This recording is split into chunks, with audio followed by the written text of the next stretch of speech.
ಕಳೆದ ಭಾನುವಾರ ಪಾಠದಲ್ಲಿ ವಿಂಶೋತ್ತರಿ ದಶೆಗೆ ಸಂಬಂಧಪಟ್ಟ ಉದಾಹರಣೆಗಳನ್ನು ನಾವು ನೋಡಿದ್ವಿ. ಇವತ್ತಿನ ದಿನ ಅದೇ ದಶಕ್ಕೆ ಸಂಬಂಧಪಟ್ಟ ಕೆಲವೊಂದು ಎಕ್ಸಾಂಪಲ್ಸ್ ಮಾಡಬೇಕು ಅಂತ ಅಂದ್ಕೊಂಡಿದ್ವಿ. ಆದರೆ ಜಾತಕಕ್ಕೂ ದಶೆಗೂ ಗೋಚಾರಕ್ಕೂ ಮೂರೂ ಸಮನ್ವಯತೆ ಇರೋದರಿಂದ ಗೋಚಾರ ಪಾಠವನ್ನು ಕೂಡ ಮುಂದುವರಿಸಿ ಒಟ್ಟಿಗೆ ಇದರ ಉದಾಹರಣೆಗಳನ್ನು ನೋಡೋಣ ಅಂತಂಬ ಉದ್ದೇಶದಿಂದ ಇವತ್ತು ಗೋಚಾರ ಸಂಬಂಧಪಟ್ಟ ಪಾಠವನ್ನು ಮುಂದುವರಿಸ್ತಾ ಇದ್ದೇನೆ.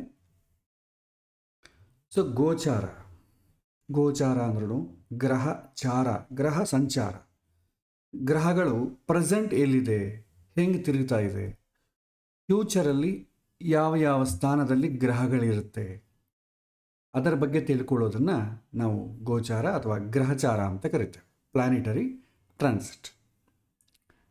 ಇಲ್ಲಿ ಈ ಗೋಚಾರದ ಬಗ್ಗೆ ನಾವು ತಿಳ್ಕೊಳ್ಬೇಕಾದ್ರೆ ಈಗಿನ ಸಮಯವನ್ನು ಹಾಕಿಕೊಳ್ತೇವೆ.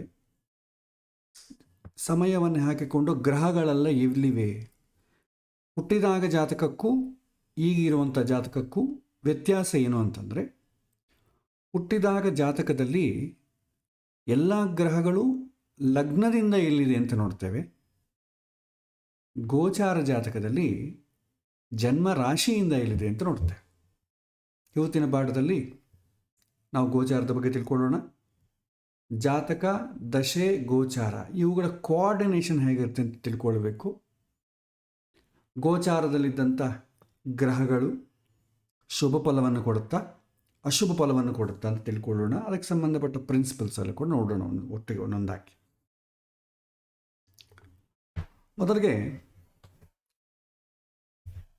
ಈ ಗೋಚಾರಕ್ಕೆ ಸಂಬಂಧಪಟ್ಟದ ವಿಚಾರಕ್ಕೆ ಬಂದಾಗ ರಾಶಿಯನ್ನು ಪ್ರಧಾನವಾಗಿ ತಗೊಳ್ತೇವೆ, ಜನ್ಮ ರಾಶಿ. ಅದೇ ಹುಟ್ಟಿದ ಜಾತಕದಲ್ಲಿ ಲಗ್ನವನ್ನು ಪ್ರಧಾನವಾಗಿ ತಗೊಳ್ತೇವೆ. ಅಂದರೆ ಅದರರ್ಥ ಲಗ್ನದಿಂದ ಮಾತ್ರನೇ ನೋಡಬೇಕು ಹುಟ್ಟಿದ ಜಾತಕ, ಜನ್ಮ ರಾಶಿಯಿಂದ ನೋಡಬಾರ್ದು ಅಂತ ಅರ್ಥ ಅಲ್ಲ. ಪ್ರಧಾನವಾಗಿ ತಗೊಳ್ಳೋದು ಲಗ್ನದಿಂದನೇ ತಗೊಳ್ತೇವೆ. ಲಗ್ನ ಅಂತಂದರೆ ಶರೀರ ಅಥವಾ ಪ್ರೆಸೆಂಟ್ ನಡೀತಾ ಇರೋದನ್ನು ನಾವು ಲಗ್ನ ಅಂತ ಕರಿತೇವೆ. ರಾಶಿ ಅಂತಂದರೆ ಜನ್ಮ ರಾಶಿ ಅಂದರೆ ಚಂದ್ರ ಯಾವ ರಾಶಿಯಲ್ಲಿರ್ತಾರೋ ಅದು ಜನ್ಮ ರಾಶಿ. ಚಂದ್ರ ಅಂತಂದರೆ ಮನಸ್ಸು ಕಾಲದಲ್ಲಿ ಪ್ರಯಾಣ ಮಾಡ್ತದೆ, ಶರೀರ ಪ್ರಯಾಣ ಮಾಡಲ್ಲ.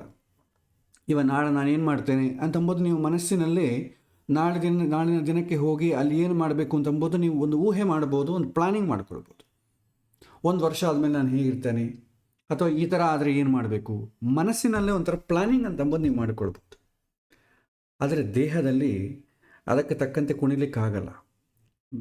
ಅಂತಂದರೆ ಪಾಸ್ಟಲ್ಲಿ ಏನು ನಡೆದಿದೆ ಅಂತಂಬೋದು ನೀವು ಊಹೆ ಮಾಡ್ಬೋದು ಅಷ್ಟೇ ಆಗಲಿ.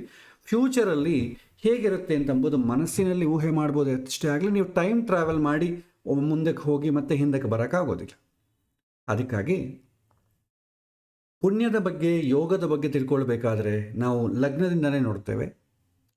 ಮನಸ್ಸಿಗೆ ಸಂಬಂಧಪಟ್ಟ ವಿಚಾರಗಳನ್ನೆಲ್ಲ ಕೂಡ ರಾಶಿಯಿಂದ ನೋಡ್ತೇವೆ. ಸೊ ಗೋಚಾರದಲ್ಲಿ ಕೂಡ ಪ್ರೆಸೆಂಟ್ಗೆ ಸಂಬಂಧಪಟ್ಟದ್ದೆಲ್ಲ ಕೂಡ ನೀವು ಲಗ್ನದಿಂದ ನೋಡ್ಬೋದು. ಆದರೆ ಮುಂದೆ ಹೇಗಿರುತ್ತೆ ಅಂತಂಬುವ ವಿಚಾರಕ್ಕೆ ನಾವು ಜನ್ಮರಾಶಿಯನ್ನೇ ಪ್ರಯಾರಿಟಿ ತಗೊಳ್ತೇವೆ. ಅಂದರೆ ನನ್ನ ಮನಸ್ಸಿನಲ್ಲಿ ಅದರ ಪ್ಲಾನಿಂಗ್, ಊಹೆ ಹೇಗಿದೆ, ಅನುಕೂಲತೆ ಹೇಗಿದೆ. ಇನ್ನೊಂದು ಏನಂತಂದರೆ, ಯಾವುದೇ ಒಂದು ನಮಗೆ ಅನುಭವಕ್ಕೆ ಬರೋದು ಮನಸ್ಸಿಗೆ ಅನುಭವಕ್ಕೆ ಬರುತ್ತೆ, ಶರೀರದ ಅನುಭವಕ್ಕೆ ಬರೋದು ಅಷ್ಟು ಅನುಕೂಲ ಇರಲ್ಲ. ಎಕ್ಸ್ಟರ್ನಲ್ ವಿಚಾರಗಳು ಮಾತ್ರ. ಏನಾದರೂ ಸುಖದ್ರವ್ಯಗಳಿಗೆ ಸಂಬಂಧಪಟ್ಟದ್ದು, ಇಂದ್ರಿಯಗಳಿಗೆ ಸಂಬಂಧಪಟ್ಟ ಅನುಭವ ಮಾತ್ರ ಎಕ್ಸ್ಟರ್ನಲ್ಲಿ ಇರ್ತದೆ. ಅದು ಕೂಡ ಎಕ್ಸ್ಟರ್ನಲ್ ಆಗಿದ್ದರೂ ಕೂಡ ಅದರ ಅನುಭವ ಮನಸ್ಸಿಗಾಗಬೇಕು. ಮನಸ್ಸು ಅದನ್ನು ರಿಕಗ್ನೈಸ್ ಮಾಡದಿದ್ದರೆ ಎಷ್ಟು ಸುಖಪಟ್ಟರೂ ಕೂಡ ವ್ಯರ್ಥ, ಮನಸ್ಸು ರಿಕಗ್ನೈಸ್ ಮಾಡದಿದ್ದರೆ. ಹಾಗಾಗಿ ನಮ್ಮದೆಲ್ಲ ಕೂಡ ಮನಃಶಾಸ್ತ್ರ, ಅಧ್ಯಾತ್ಮ ಅಂತೇವೆ. ನೆಕ್ಸ್ಟ್ ಸ್ಟೇಜ್, ಶರೀರದ ಅಧಿಭೂತ ನೆಕ್ಸ್ಟ್ ಸ್ಟೇಜ್ ಅಧ್ಯಾತ್ಮ. ಸೊ ಮನಸ್ಸಿಗೆ ಎಲ್ಲದು ಉಂಟಾಗಬೇಕು. ಸೊ ಹಾಗಾಗಿ ಮನಸ್ಸಿನ ಸ್ಯಾಟಿಸ್ಫ್ಯಾಕ್ಷನ್ ಮುಖ್ಯ. ಹಾಗಾಗಿ ವಾತಾವರಣ ಹೇಗಿರುತ್ತೆ ಅಂತಂಬುದು ನಾವು ಗೋಚಾರದಿಂದ ಜನ್ಮರಾಶಿಯಿಂದನೇ ತಗೊಳ್ತೇವೆ. ಇದನ್ನು ಮುಂದೆ ನೋಡೋಣ. ಪ್ರಾಸೆಸ್ ಹೇಗಿರುತ್ತೆ ಅಂತಂದರೆ, ಕೋಆರ್ಡಿನೇಷನ್ ಪ್ರಾಸೆಸ್ಸು ಮೊದಲು ಪ್ರಶ್ನೆಗೆ ಸಂಬಂಧಪಟ್ಟ ಜಾತಕದಲ್ಲಿ ಯೋಗ ಹೇಗಿದೆ ಅದು ಜಾತಕದಲ್ಲಿ ತಿಳಿಸುತ್ತೆ. ಆ ಯೋಗ ಆದ ಮೇಲೆ ಆ ಒಂದು ಬೀಜ ಪುಣ್ಯವೋ ಅಥವಾ ಪಾಪವೋ ಬೀಜ ಯಾವಾಗ ಅದು ಬೆಳೆಯುತ್ತೆ, ಮೊಳಕೆ ಆಗ್ತದೆ, ಅದನ್ನು ದಶೆ ಅಂತಂತೇವೆ. ಆ ಮೊಳಕೆ ಆಗೋ ಸಮಯದಲ್ಲಿ, ಬೆಳೆಯೋ ಸಮಯದಲ್ಲಿ ಎನ್ವೈರ್ಮೆಂಟ್ ಹೇಗಿರುತ್ತೆ ಅಂತಂಬುದು ಗೋಚಾರ ಫಲ ಹೇಳುತ್ತೆ. ನೀವು ಇದನ್ನು ಊಹೆ ಮಾಡಿಕೊಳ್ಬೇಕಾದ್ರೆ ಒಂದು ಬೀಜವೇ ತಗೊಳ್ಳಿ. ಒಂದು ಬೀಜ, ಒಂದು ಕಳ್ಳೆ ಬೀಜ ಅಂತ ಅಂದ್ಕೊಳ್ಳಿ, ಶೇಂಗಾ ಬೀಜ. ಆ ಬೀಜದ ಒಳಗೆ ಒಂದು ಕಳ್ಳೆ ಮರ ಬರುವುದಕ್ಕೆ ಬೇಕಾದಂಥ ವ್ಯೂಹ ಎಲ್ಲ ಬೀಜದಲ್ಲೇ ಇರ್ತದೆ. ಅದು ಸ್ವಭಾವ. ಅದೇನು ಮಾವಿನ ಹಣ್ಣು ಆಗಲ್ಲ. ನೀವೆಷ್ಟು ಅದಕ್ಕೆ ಸಕ್ಕರೆ ಪಾನಕ ಹಾಕಿದ್ರೂ ಸಿಹಿ ಆದಂಥ ಕಳ್ಳೆ ಬೀಜ ಕೊಡೋಲ್ಲ. ಎಷ್ಟು ಖಾರದ ನೀರು ಹಾಕಿದ್ರೂ ಅದು ಖಾರದ ನಾವು ತಿಂತೀವಲ್ಲ, ಆ ರೀತಿ ಖಾರದ ಕಳ್ಳೆಕ ಬೀಜ ಆಗೋದಿಲ್ಲ. ಸೊ ಅದರ ಸ್ವಭಾವ, ಮೂಲ ಸ್ವಭಾವ ಏನಿದೆ ಅದೇ ಅಭಿವ್ಯಕ್ತವಾಗ್ತದೆ. ಅದು ಅಭಿವ್ಯಕ್ತ ಆಗಬೇಕಾದ್ರೆ ಅದನ್ನೇನು ಮಾಡಬೇಕು? ಒಂದು ಬಂಡೆಕಲ್ಲ ಮೇಲೆ ಹಾಗೆ ಇಟ್ಬಿಟ್ರೆ ಅದು ಹಾಗೇ ಇರ್ತದೆ. ಎಷ್ಟು ವರ್ಷಗಳಿದ್ರೂ ಹಾಗೇ ಇರ್ತದೆ, ಕೆಟ್ಟು ಹೋಗ್ತದೆ ಕಾಲಕ್ರಮೇಣದಲ್ಲಿ. ಆದರೆ ಅದು ಬೆಳಿಬೇಕು ಅಂದರೆ ಏನು ಮಾಡಬೇಕು? ಅದನ್ನು ಭೂಮಿಯಲ್ಲಿ ಬಿತ್ತಬೇಕು. ಆವಾಗ ಅದು ಬೆಳೆಯೋ ಶುರು ಆಗ್ತದೆ. ಭೂಮಿಯ ಮೇಲೆ ಬಿತ್ತಿದ್ರೂ ಕೂಡ ಇಮ್ಮಿಡಿಯೇಟ್ಲಿ ಬೆಳೆಯುತ್ತೆ. ಅದರ ದಶೆ ಬರಬೇಕು. ಈ ಸಮಯ ಇಷ್ಟು ದಿನ ನಮಗೆ ರೈತರಿಗೆ ಗೊತ್ತಿದೆ ಯಾವಾಗ ಬೀಜ ಹಾಕಬೇಕು. ಮಳೆಗಾಲ ನೋಡಿಕೊಂಡು ಆ ಎನ್ವೈರ್ಮೆಂಟಲ್ಲಿ ಆ ಟೈಮಲ್ಲೇ ಬೀಜ ಹಾಕ್ತಾರೆ. ಯಾವಾಗಂದರೆ ಅವ್ರು ಹಾಕೋದಿಲ್ಲ. ಮಳೆಗಾಲ ಶುರು ಆಗೋದಕ್ಕೆ ಮುಂಚಿತವಾಗಿ ಅವ್ರು ಬೀಜ ಹಾಕಿ ರೆಡಿ ಇರ್ತಾರೆ. ಹಾಗೆ ಸಕಾಲದಲ್ಲಿ ಅದು ಮೊಳಕೆ ಬರಬೇಕು. ಮೊಳಕೆ ಬಂದಾಗ ಎನ್ವೈರ್ಮೆಂಟ್ ಚೆನ್ನಾಗಿರಬೇಕು. ಆ ಬೀಜ ಬರೋ ಕಾಲಕ್ಕೆ ಆ ಬೀಜದ ಒಳಗೆ ಕೆಟ್ಟು ಹೋಗಿತ್ತು ಅಂದ್ಕೊಳ್ಳಿ, ನೀವು ಒಳ್ಳೆಯ ಅದಕ್ಕೆ ಸಕಾಲದಲ್ಲಿ ಮಳೆ ಬಂದು ಗೊಬ್ಬರ ಹಾಕಿ ಎಲ್ಲ ಮಾಡಿದ್ರು ಒಂದು ಕೆಟ್ಟು ಹೋಗ್ತದೆ. ಇಲ್ಲ, ಆ ಬೀಜ ಚೆನ್ನಾಗೇ ಇದೆ, ಚೆನ್ನಾಗಿ ಬೆಳೀತಾ ಇದೆ, ಆದರೆ ಆ ಸಮಯದಲ್ಲಿ ಅತಿಯಾದಂಥ ಮಳೆ, ಅತಿಯಾದಂಥ ಏನೋ ಒಂದು ತೊಂದರೆ ಆಗಿರೋದ್ರಿಂದ ಅಥವಾ ಅದಕ್ಕೆ ಬೇಕಾದಂಥ ಗೊಬ್ಬರ ಕೊಡದೆ ಅದನ್ನು ರಕ್ಷಣೆ ಮಾಡದೇ ಇದ್ದರೆ ಅದು ಕೆಟ್ಟು ಹೋಗ್ತದೆ. ಸೊ ಹೀಗೆ ಎರಡು ಥರನೂ ಇದೆ. ಇನ್ನೊಂದು ಮೂರನೇದು, ಅದು ಬೆಳೆಯಲ್ಲ. ಕೆಲವಿನ ಎಲ್ಲ ಬೀಜಗಳು ಬಿತ್ತಿದ್ದೆಲ್ಲ ಬೆಳೀತೆ ಅಂತ ಗ್ಯಾರಂಟಿ ಇಲ್ಲ. ಕೆಲವೊಂದು ಬೆಳೆಯೋದೇ ಇಲ್ಲ. ನಿಮಗೆ ಗೊತ್ತಿದೆ, ಈ ರಾಗಿ ಬೀಜ ತಗೊಳ್ಳಿ. ಕೆಲವೊಂದು ಹಿಂದಿನ ಕಾಲ ಮಾಡ್ತಿದ್ರು, ದಸರಾ, ಸಂಕ್ರಾಂತಿ ಇಂಥ ಹಬ್ಬಗಳ ಟೈಮಲ್ಲಿ ಮನೆಯೊಳಗೆ ಒಂದು ಪಾರ್ಕ್ ಥರ ಒಂದು ಮಣ್ಣಿನಿಂದ ಮಾಡಿ ಅದರಲ್ಲಿ ರಾಗಿ ಬೀಜ ಹಾಕಿ ಅದರ ಮೇಲೆ ನೀರು ಹಾಕಿ ಮಾಡಿದ್ರೆ ಅದು ಮೊಳಕೆ ಬರ್ತಿತ್ತು, ಸಣ್ಣ ಸಣ್ಣದಾಗಿ ಗ್ರಾಸ್. ಆದರೆ ಕೆಲವೊಂದು ಬೇಗ ಬರ್ತದೆ, ಕೆಲವೊಂದು ನಿಧಾನ ಬರ್ತದೆ. ಅದು ದಶೆ ಅಂತೇವೆ. ಅದರ ಟೈಮ್ ಯಾವಾಗ ಬರುತ್ತೋ ಅದು ಬೆಳೆಯುತ್ತೆ. ಹಾಗಾಗಿ ಯೋಗವನ್ನು ಸೂಚನೆ ಮಾಡೋದು ಜಾತಕ. ಅದು ಪುಣ್ಯದ ಫಲ ಕೊಡಬೇಕು, ಪಾಪದ ಫಲ ಕೊಡಬೇಕು. ಅದು ಜಾತಕ ಸ್ಟಾರ್ಟ್ ಗೊತ್ತಾಗ್ತದೆ, ಯೋಗವ ಹೇಳ್ತದೆ. ಅದು ಯಾವಾಗ ಫಲ ಕೊಡಬೇಕು ಅಂತಂಬೋದು ದಶೆ ಹೇಳ್ತದೆ. ಆ ದಶೆ ಬಂದಾಗ ಆ ಫಲ ನೀನು ಹೇಗೆ ಅನುಭವಿಸ್ತೀ ಅಂತಂಬೋದು ಗೋಚಾರ ಹೇಳುತ್ತೆ. ಎನ್ವೈರ್ಮೆಂಟ್. ಕಷ್ಟದ ಫಲ ಬಂದರೂ ಕೂಡ ಅದನ್ನು ನೀವು ಓವರ್ಕಮ್ ಮಾಡ್ಬೋದು. ಸುಖದ ಫಲ ಬಂದರೂ ಕೂಡ ಅನುಭವಿಸದೆ ಕೈ ಬಿಡ್ಬೋದು. ಎರಡು ಅವಕಾಶಗಳು ಉಂಟು. ಸುಖ ಬರ್ತಾ ಇದೆ, ಪುಣ್ಯದ ಫಲ ಕೊಡ್ತಾ ಇದೆ ಅಂತ ಅಂದಷ್ಟು ಮಾತ್ರಕ್ಕೆ ಸಂತೋಷ ಪಡೋ ಅವಶ್ಯಕತೆ ಇಲ್ಲ. ಯಾಕಂದರೆ ಅದು ಅನುಭವಿಸದೇ ಹೋಗ್ತದೆ. ಕೆಲವೊಮ್ಮೆ ತುಂಬ ಜಾತಕದಲ್ಲಿ ಕೆಟ್ಟು ಹೋಗಿದ ಗ್ರಹಗಳು ಅದು ಕಷ್ಟದ ಫಲ ಕೊಡುತ್ತೆ, ಆದರೂ ಓವರ್ಕಮ್ ಮಾಡ್ಬೋದು. ನಾನು ಹಿಂದೆ ಹೇಳಿದೆ, ಈ ಕರ್ಮ ಸಿದ್ಧಾಂತದ ಪಾಠ ಹೇಳೋ ಕಾಲಕ್ಕೆ, ಆಮೇಲೆ ರೆಮಿಡೀಸ್ ಪಾಠ ಹೇಳೋ ಕಾಲಕ್ಕೆ ಒಂದು ಹೇಳಿದೆ. ವರಾಹ ಪುರಾಣದ ಭಗವಂತನ ಒಂದು ಮಾತು ಹೇಳಿದೆ ನಾನು. ಪ್ರತಿಕೂಲಂ ಯತ್ರ ದೈವಾಕ್ಯಂ ಪೌರುಷೇಣ ವಿನನ್ಯತೆ. ಅಂದರೆ ಕಾಲ ಪ್ರತಿಕೂಲವಾಗಿದ್ದಾಗ ನಾವು ಪುರುಷ ಪ್ರಯತ್ನದಿಂದ ಅದನ್ನು ಓವರ್ಕಮ್ ಮಾಡ್ಬೋದು. ಸಹಜವಾಗಿ ಓವರ್ಕಮ್ ಮಾಡೋಕ್ಕಾಗಲ್ಲ, ಸ್ವಲ್ಪ ಎಫರ್ಟ್ ಇಡಬೇಕಾಗತ್ತೆ ಅಷ್ಟು ಮಾತ್ರ. ಅದಕ್ಕೆ ಹೇಳ್ತಾರೆ, ಜಾತಕದಲ್ಲಿ ಇದ್ದಷ್ಟು ಮಾತ್ರಕ್ಕೆ ಹೆದರೋ ಕೆಲಸ ಇಲ್ಲ. ಕಷ್ಟದ ವಾತಾವರಣ ಬಂತು ಅಂತಂದರೆ ನಾವು ಅದಕ್ಕೆ ಸಿದ್ಧತೆ ಮಾಡಿಕೊಂಡರೆ, ಸ್ಕಿಲ್ಲನ್ನು ಕಲ್ತರೆ ಅದನ್ನು ಓವರ್ಕಮ್ ಮಾಡ್ಬೋದು. ಈಗ ಎಷ್ಟೊಂದು ಎಲ್ಲರೂ ಅಂದುಕೊಂಡಂಗೆಲ್ಲ ಆಗೋಗ್ತಾ ಇದೆಯಾ? ಎಲ್ಲ ಆಗ್ತಾ ಇಲ್ಲ. ಆದರೆ ಎಲ್ಲರೂ ಜೀವ ಕಳ್ಕೊತಾ ಇದ್ದಾರೆ, ಅಯ್ಯೋ ನಾನು ಅಂದುಕೊಂಡಿದ್ದಾಗಿಲ್ಲ ಅಂಥೇಳಿ. ಬೇರೆ ಪ್ರಯತ್ನಗಳು ಮಾಡಿಕೊಳ್ತಿದ್ದಾರೆ, ಸಕ್ಸಸ್ ಆಗ್ತಿದ್ದಾರೆ. ಒಂದು ದಾರಿಯಲ್ಲಿ ಹೋದರೆ ಆಗಿಲ್ಲ, ದುಃಖಪಟ್ಟರು, ಮತ್ತು ಸ್ವಲ್ಪ ದಿನ ಪ್ರಯತ್ನ ಮಾಡಿದರು, ಇನ್ನೊಂದು ಹಾದಿಯಲ್ಲಿ ಸಕ್ಸಸ್ ಆದರು. ಈ ರೀತಿ ಅನೇಕ ನಮ್ಮ ಜೀವನದಲ್ಲೇ ಎಷ್ಟೋ ಘಟನೆಗಳು ಆ ಥರ ನಡೀತಾ ಇರುತ್ತೆ. ನಾವು ಅಂದುಕೊಳ್ಳೋದೇ ಒಂದು, ನಡೆಯೋದೇ ಇನ್ನೊಂದು. ಆಮೇಲೆ ನಾವೇನು ಮಾಡ್ಕೊತೀವಿ, ನಮ್ಮ ಜೀವನವನ್ನು ಅಡ್ಜಸ್ಟ್ ಮಾಡ್ಕೊಳ್ತೇವೆ. ಗೋಚಾರದ ಉದ್ದೇಶ ಏನಂತಂದರೆ, ವಾತಾವರಣ ಹೇಗಿದೆ, ಎಫರ್ಟ್ ಎಷ್ಟಿಡಬೇಕು ಅಂತಂಬೋದು ಗೈಡ್ ಮಾಡಲಿಕ್ಕೆ ಗೋಚಾರ ಫಲ ಬೇಕಾಗ್ತದೆ. ನಿಮಗೆ ಟರ್ನಿಂಗ್ ಪಾಯಿಂಟ್ ಅಂಬೋದಿದೆ. ಸೊ ಜಾತಕದಲ್ಲಿ ಯೋಗ ತಿಳ್ಕೊಂಡಷ್ಟು ಮಾತ್ರಕ್ಕೆ ನಾವು ಏನು ಮಾಡಲಿಕ್ಕಾಗಲ್ಲ. ಯಾಕಂದರೆ ಜಾತಕದಲ್ಲಿ ಯೋಗ ಇದೆ, ನನ್ನ ಜಾತಕದಲ್ಲಿ ತುಂಬ ಚೆನ್ನಾಗಿದೆ, ನಾನು ಏನೂ ಪ್ರಯತ್ನ ಮಾಡೋದಿಲ್ಲ ಅಂದರೆ ಪ್ರಯೋಜನ ಇಲ್ಲ. ದಶೆ ಬಂದ್ಬಿಟ್ಟಿದೆ, ಅನುಕೂಲ ಇಲ್ಲ ಅಂದರೆ ಪ್ರಯೋಜನ ಇಲ್ಲ. ಗೋಚಾರ ಕೂಡ ಬಲವಾಗಿರಬೇಕು. ಇದು ಮೂರು ಯಾವಾಗ ಕಾನ್ಸಂಟ್ರೇಟ್ ಆಗುತ್ತೋ ಒಂದೇ ವಿಷಯದ ಮೇಲೆ ಪಾಸಿಟಿವ್ ಆಗಿ, ಆವಾಗ ಅನುಕೂಲ ಆಗ್ತದೆ.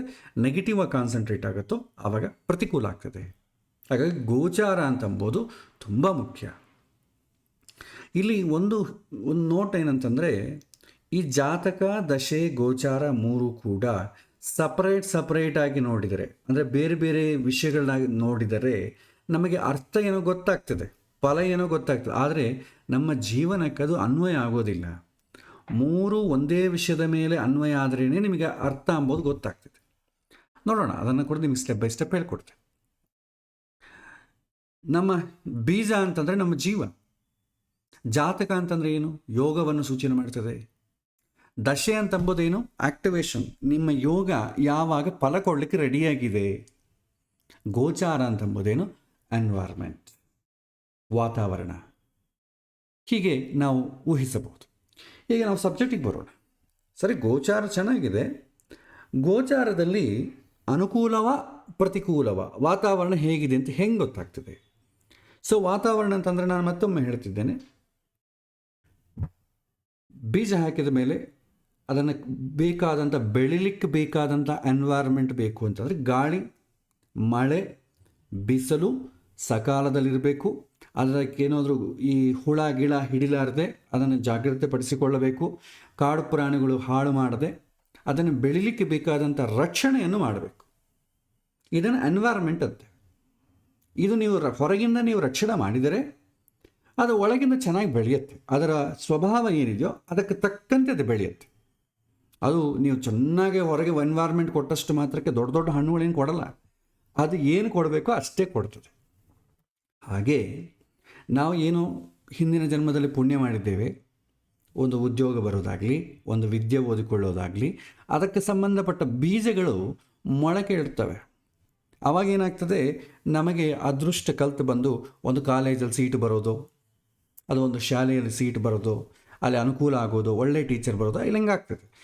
ಓದಿಕೊಳ್ಳಬೇಕಾದ ನೀವೇ, ನಿಮಗೆ ಅವಕಾಶ ಮಾತ್ರವೇ ಭಗವಂತ ಕೊಡ್ತಾನೆ. ಅದಕ್ಕೆ ಪ್ರಯತ್ನಪೂರ್ವಕ ನೀವು ಓದಿಕೊಳ್ಬೇಕು. ಆ ಓದಿಕೊಳ್ಳೋ ಸಮಯದಲ್ಲಿ ಎನ್ವೈರ್ಮೆಂಟ್ ಹೇಗಿರುತ್ತೆ? ಅನುಕೂಲವಾಗಿರುತ್ತಾ ಪ್ರತಿಕೂಲವಾಗಿರುತ್ತಾ? ಇನ್ನೇನು ಎಕ್ಸಾಮಿನೇಷನ್ ಡೇಟ್ ಅನೌನ್ಸ್ ಆಯಿತು, ಇನ್ನೊಂದು ತಿಂಗಳಲ್ಲಿ ಎಕ್ಸಾಮಿನೇಷನ್ ಇದೆ, ನೀವು ಪ್ರಿಪೇರ್ ಆಗ್ತಾ ಇರಬೇಕು. ತಂದೆ ತಾಯಿ ಮನೆಗೆ ಚೆನ್ನಾಗಿ ಓದ್ಕೊಪ್ಪ ಅಂತ ಏನು ಕೆಲಸಗಳು ಹೇಳದೆ, ಯಾವ ಥರದ ಒತ್ತಡ ಇಲ್ಲದೆ, ಶರೀರಕ್ಕೆ ಕೂಡ ಏನೂ ಅನಾರೋಗ್ಯ ಇಲ್ಲದೆ ಎಲ್ಲ ಅನುಕೂಲ ಇತ್ತು ಅಂತ ಅಂದ್ಕೊಳ್ಳಿ, ನೀವು ಪಾಸ್ ಆಗ್ತೀರಿ.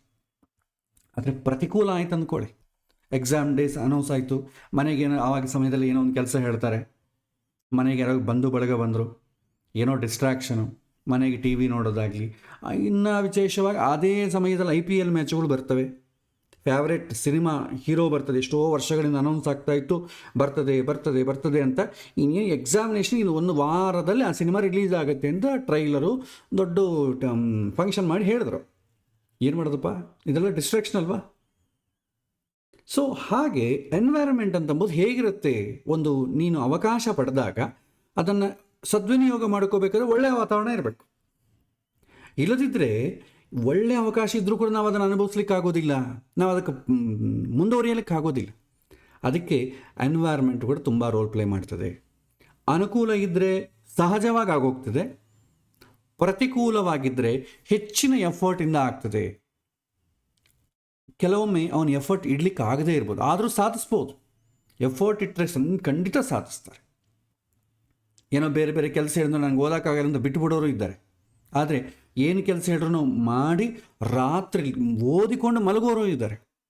ಕಷ್ಟಪಡದೇ ಇದ್ದರೆ ಏನು ಮಾಡಲಿಕ್ಕಾಗಲ್ಲ, ಅಂಥವ್ರು ಫೇಲ್ ಆಗಿಬಿಡ್ತಾರೆ.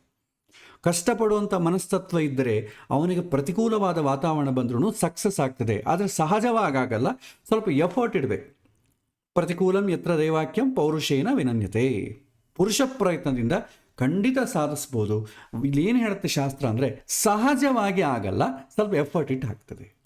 ಇಷ್ಟು ಹೇಳ್ಬೋದು. ಇಲ್ಲಿ ಅನುಕೂಲ ಪ್ರತಿಕೂಲ ಅಂತ ಹೇಗೆ ತಿಳಿಯುತ್ತೆ ಜಾತಕದಲ್ಲಿ ಜಾತಕದಲ್ಲ, ಗೋಚಾರದಲ್ಲಿ ಅಂತಂದಾಗ, ಈ ಗೋಚಾರದಲ್ಲಿ ಕೆಲವಿನ ಗ್ರಹಗಳಿಗೆ ಕೆಲವಿನ ಪ್ಲೇಸ್ಮೆಂಟ್ಸ್ ಹೇಳ್ತಾರೆ. ಫ್ರಮ್ ಜನ್ಮರಾಶಿ. ನಾ ಹೇಳಿದ್ನಲ್ಲ, ಜಾತಕ ಅಂತ ಅಂಬೋದು ಜನ್ಮ ಲಗ್ನ ಪ್ರಧಾನ, ಗೋಚಾರ ಅಂದರೆ ಜನ್ಮರಾಶಿ ಪ್ರಧಾನ. ಗೋಚಾರದಲ್ಲಿ ಕೂಡ ಲಗ್ನದಿಂದ ನೋಡುವಂಥ ಕೆಲವೊಂದು ಸೂತ್ರಗಳಿವೆ, ಆದರೆ ಪ್ರಮುಖವಾಗಿ ನಾವು ಜನ್ಮರಾಶಿಯಿಂದಲೇ ನೋಡ್ತೇವೆ. ನಾವು ಜನ್ಮರಾಶಿ ಅಂದರೆ ಹುಟ್ಟಿದಾಗ ಚಂದ್ರ ಯಾವ ರಾಶಿಯಲ್ಲಿದ್ದಾನೋ ಅದನ್ನು ಜನ್ಮರಾಶಿ ಅಂತೇವೆ. ಹುಟ್ಟಿದಾಗ ಪೂರ್ವದ ದಿಕ್ಕಿನಲ್ಲಿ ಯಾವ ರಾಶಿ ಉದಯಿಸ್ತಾ ಇದೆಯೋ ಅದನ್ನು ಜನ್ಮಲಗ್ನ ಅಂತೇವೆ. ಇದು ನೆನಪಿಟ್ಕೊಳ್ಳಿ. ಜನ್ಮರಾಶಿ ಎಲ್ಲರಿಗೂ ನೆನಪಿರ್ತದೆ, ಯಾಕೆಂತಂದರೆ ಎಲ್ಲಿ ಹೋದ್ರೂ ಎಲ್ಲಾದರೂ ಅರ್ಚನೆ ಮಾಡಿಸ್ಬೇಕು, ನಿಮ್ದು ಯಾವ ನಕ್ಷತ್ರ ಯಾವ ರಾಶಿ ಆ ನಕ್ಷತ್ರದಲ್ಲೇ ಅವರು ಅರ್ಚನೆ ಮಾಡ್ತಾರೆ. ಹಾಗಾಗಿ ಎಲ್ಲರಿಗೂ ಇನ್ನು ಪೇಪರಲ್ಲಿ ನಮ್ಮ ರಾಶಿ ಹೇಗಿದೆ, ಈ ಗುರುಬಲ ಇದೆಯಾ ಇಲ್ವಾ, ಇದಕ್ಕೆಲ್ಲ ತಿಳ್ಕೊಳ್ಬೇಕಾದ್ರೆ ರಾಶಿನೇ ಪ್ರಧಾನ ತಗೊಳ್ತಾರೆ. ಮುಖ್ಯವಾಗಿ ಗೋಚಾರದ ಮೇಲೆ ಅದಕ್ಕೆ ತುಂಬ ಪ್ರಯಾರಿಟಿ. ಸೊ ಜನ್ಮರಾಶಿಯಿಂದ ಹಿಡಿದು ಒಂದೊಂದು ಗ್ರಹಕ್ಕೂ ಒಂದೊಂದು ಆಸ್ಪಿಷಿಯಸ್ ಪಾಯಿಂಟ್ಸ್ ಇರುತ್ತೆ. ಆ ಮನೆಗಳಲ್ಲಿ ಅವರ ಸಂಚಾರ ಆದಾಗ ಅವರು ನಿಮಗೆ ಅನುಕೂಲವಾದಂಥ ಫಲ ಕೊಡ್ತಾರೆ. ಉದಾಹರಣೆ ಅಲ್ಲ, ಪ್ರಿನ್ಸಿಪಲೇ. ಸೂರ್ಯ ಜನ್ಮರಾಶಿಯಿಂದ 3, 6, 10, 11 ಈ ಮನೆಗಳಲ್ಲಿ ಏನಾದರೂ ಸಂಚಾರ ಆದರೆ ಅನುಕೂಲವಾದ ಫಲ ಕೊಡ್ತಾನೆ. ನೆನಪಿಟ್ಕೊಳ್ಳಿ, 3, 6, 10, 11. ಚಂದ್ರ 1, 3, 6, 7, 10, 11 ಈ ಸ್ಥಾನಗಳಲ್ಲಿ ಏನಾದರೂ ಇದ್ದರೆ ಅನುಕೂಲವಾದಂಥ ಫಲ ಕೊಡ್ತಾನೆ, ಅನುಕೂಲವಾದ ಎನ್ವೈರ್ಮೆಂಟ್ ಸೂಚನೆ ಮಾಡ್ತಾನೆ. ಬುಧ 2, 4, 6, 8, 10, 11 ಈ ಸ್ಥಾನದಲ್ಲಿ ಅನುಕೂಲವಾದ ಫಲವನ್ನು ಸೂಚನೆ ಮಾಡ್ತಾನೆ. ಕೊಡ್ತಾನೆ ಅಂತ ಹೇಳಬಾರ್ದು, ಸೂಚನೆ ಮಾಡ್ತಾನೆ. ಅವ್ರೇನು ಕೊಡೋದಿಲ್ಲ, ನಾವು ಏನು ಪಡ್ಕೊಂಬಂದಿದ್ದೀವಿ ಅದೇ ಅನುಭವಕ್ಕೆ ಬರ್ತದೆ. ಗ್ರಹಗಳು ಕೇವಲ ಸೂಚಕಗಳು ಮಾತ್ರವೇ. ಗುರು 2, 5, 7, 9, 11 ಸ್ಥಾನದಲ್ಲಿ ಶುಭ ಫಲವನ್ನು ಸೂಚನೆ ಮಾಡ್ತದೆ. ಇದನ್ನೇ ಗುರುಬಲ ಅಂತ ಕೂಡ ಕರೀತಾರೆ. ಏನಾದರೂ ಶುಭ ಕಾರ್ಯ ಆಗಬೇಕಾದ್ರೆ ಗುರುಬಲ ಇದೆಯಾ ಇಲ್ವ ಅಂತ ಕೇಳ್ತಾರಲ್ಲ, ಗುರು ಅಂತಂದರೆ ಹಿಂದಿನ ಜನ್ಮದಲ್ಲಿ ಮಾಡಿದಂಥ ಪುಣ್ಯವನ್ನು ಸೂಚನೆ ಮಾಡುವನು.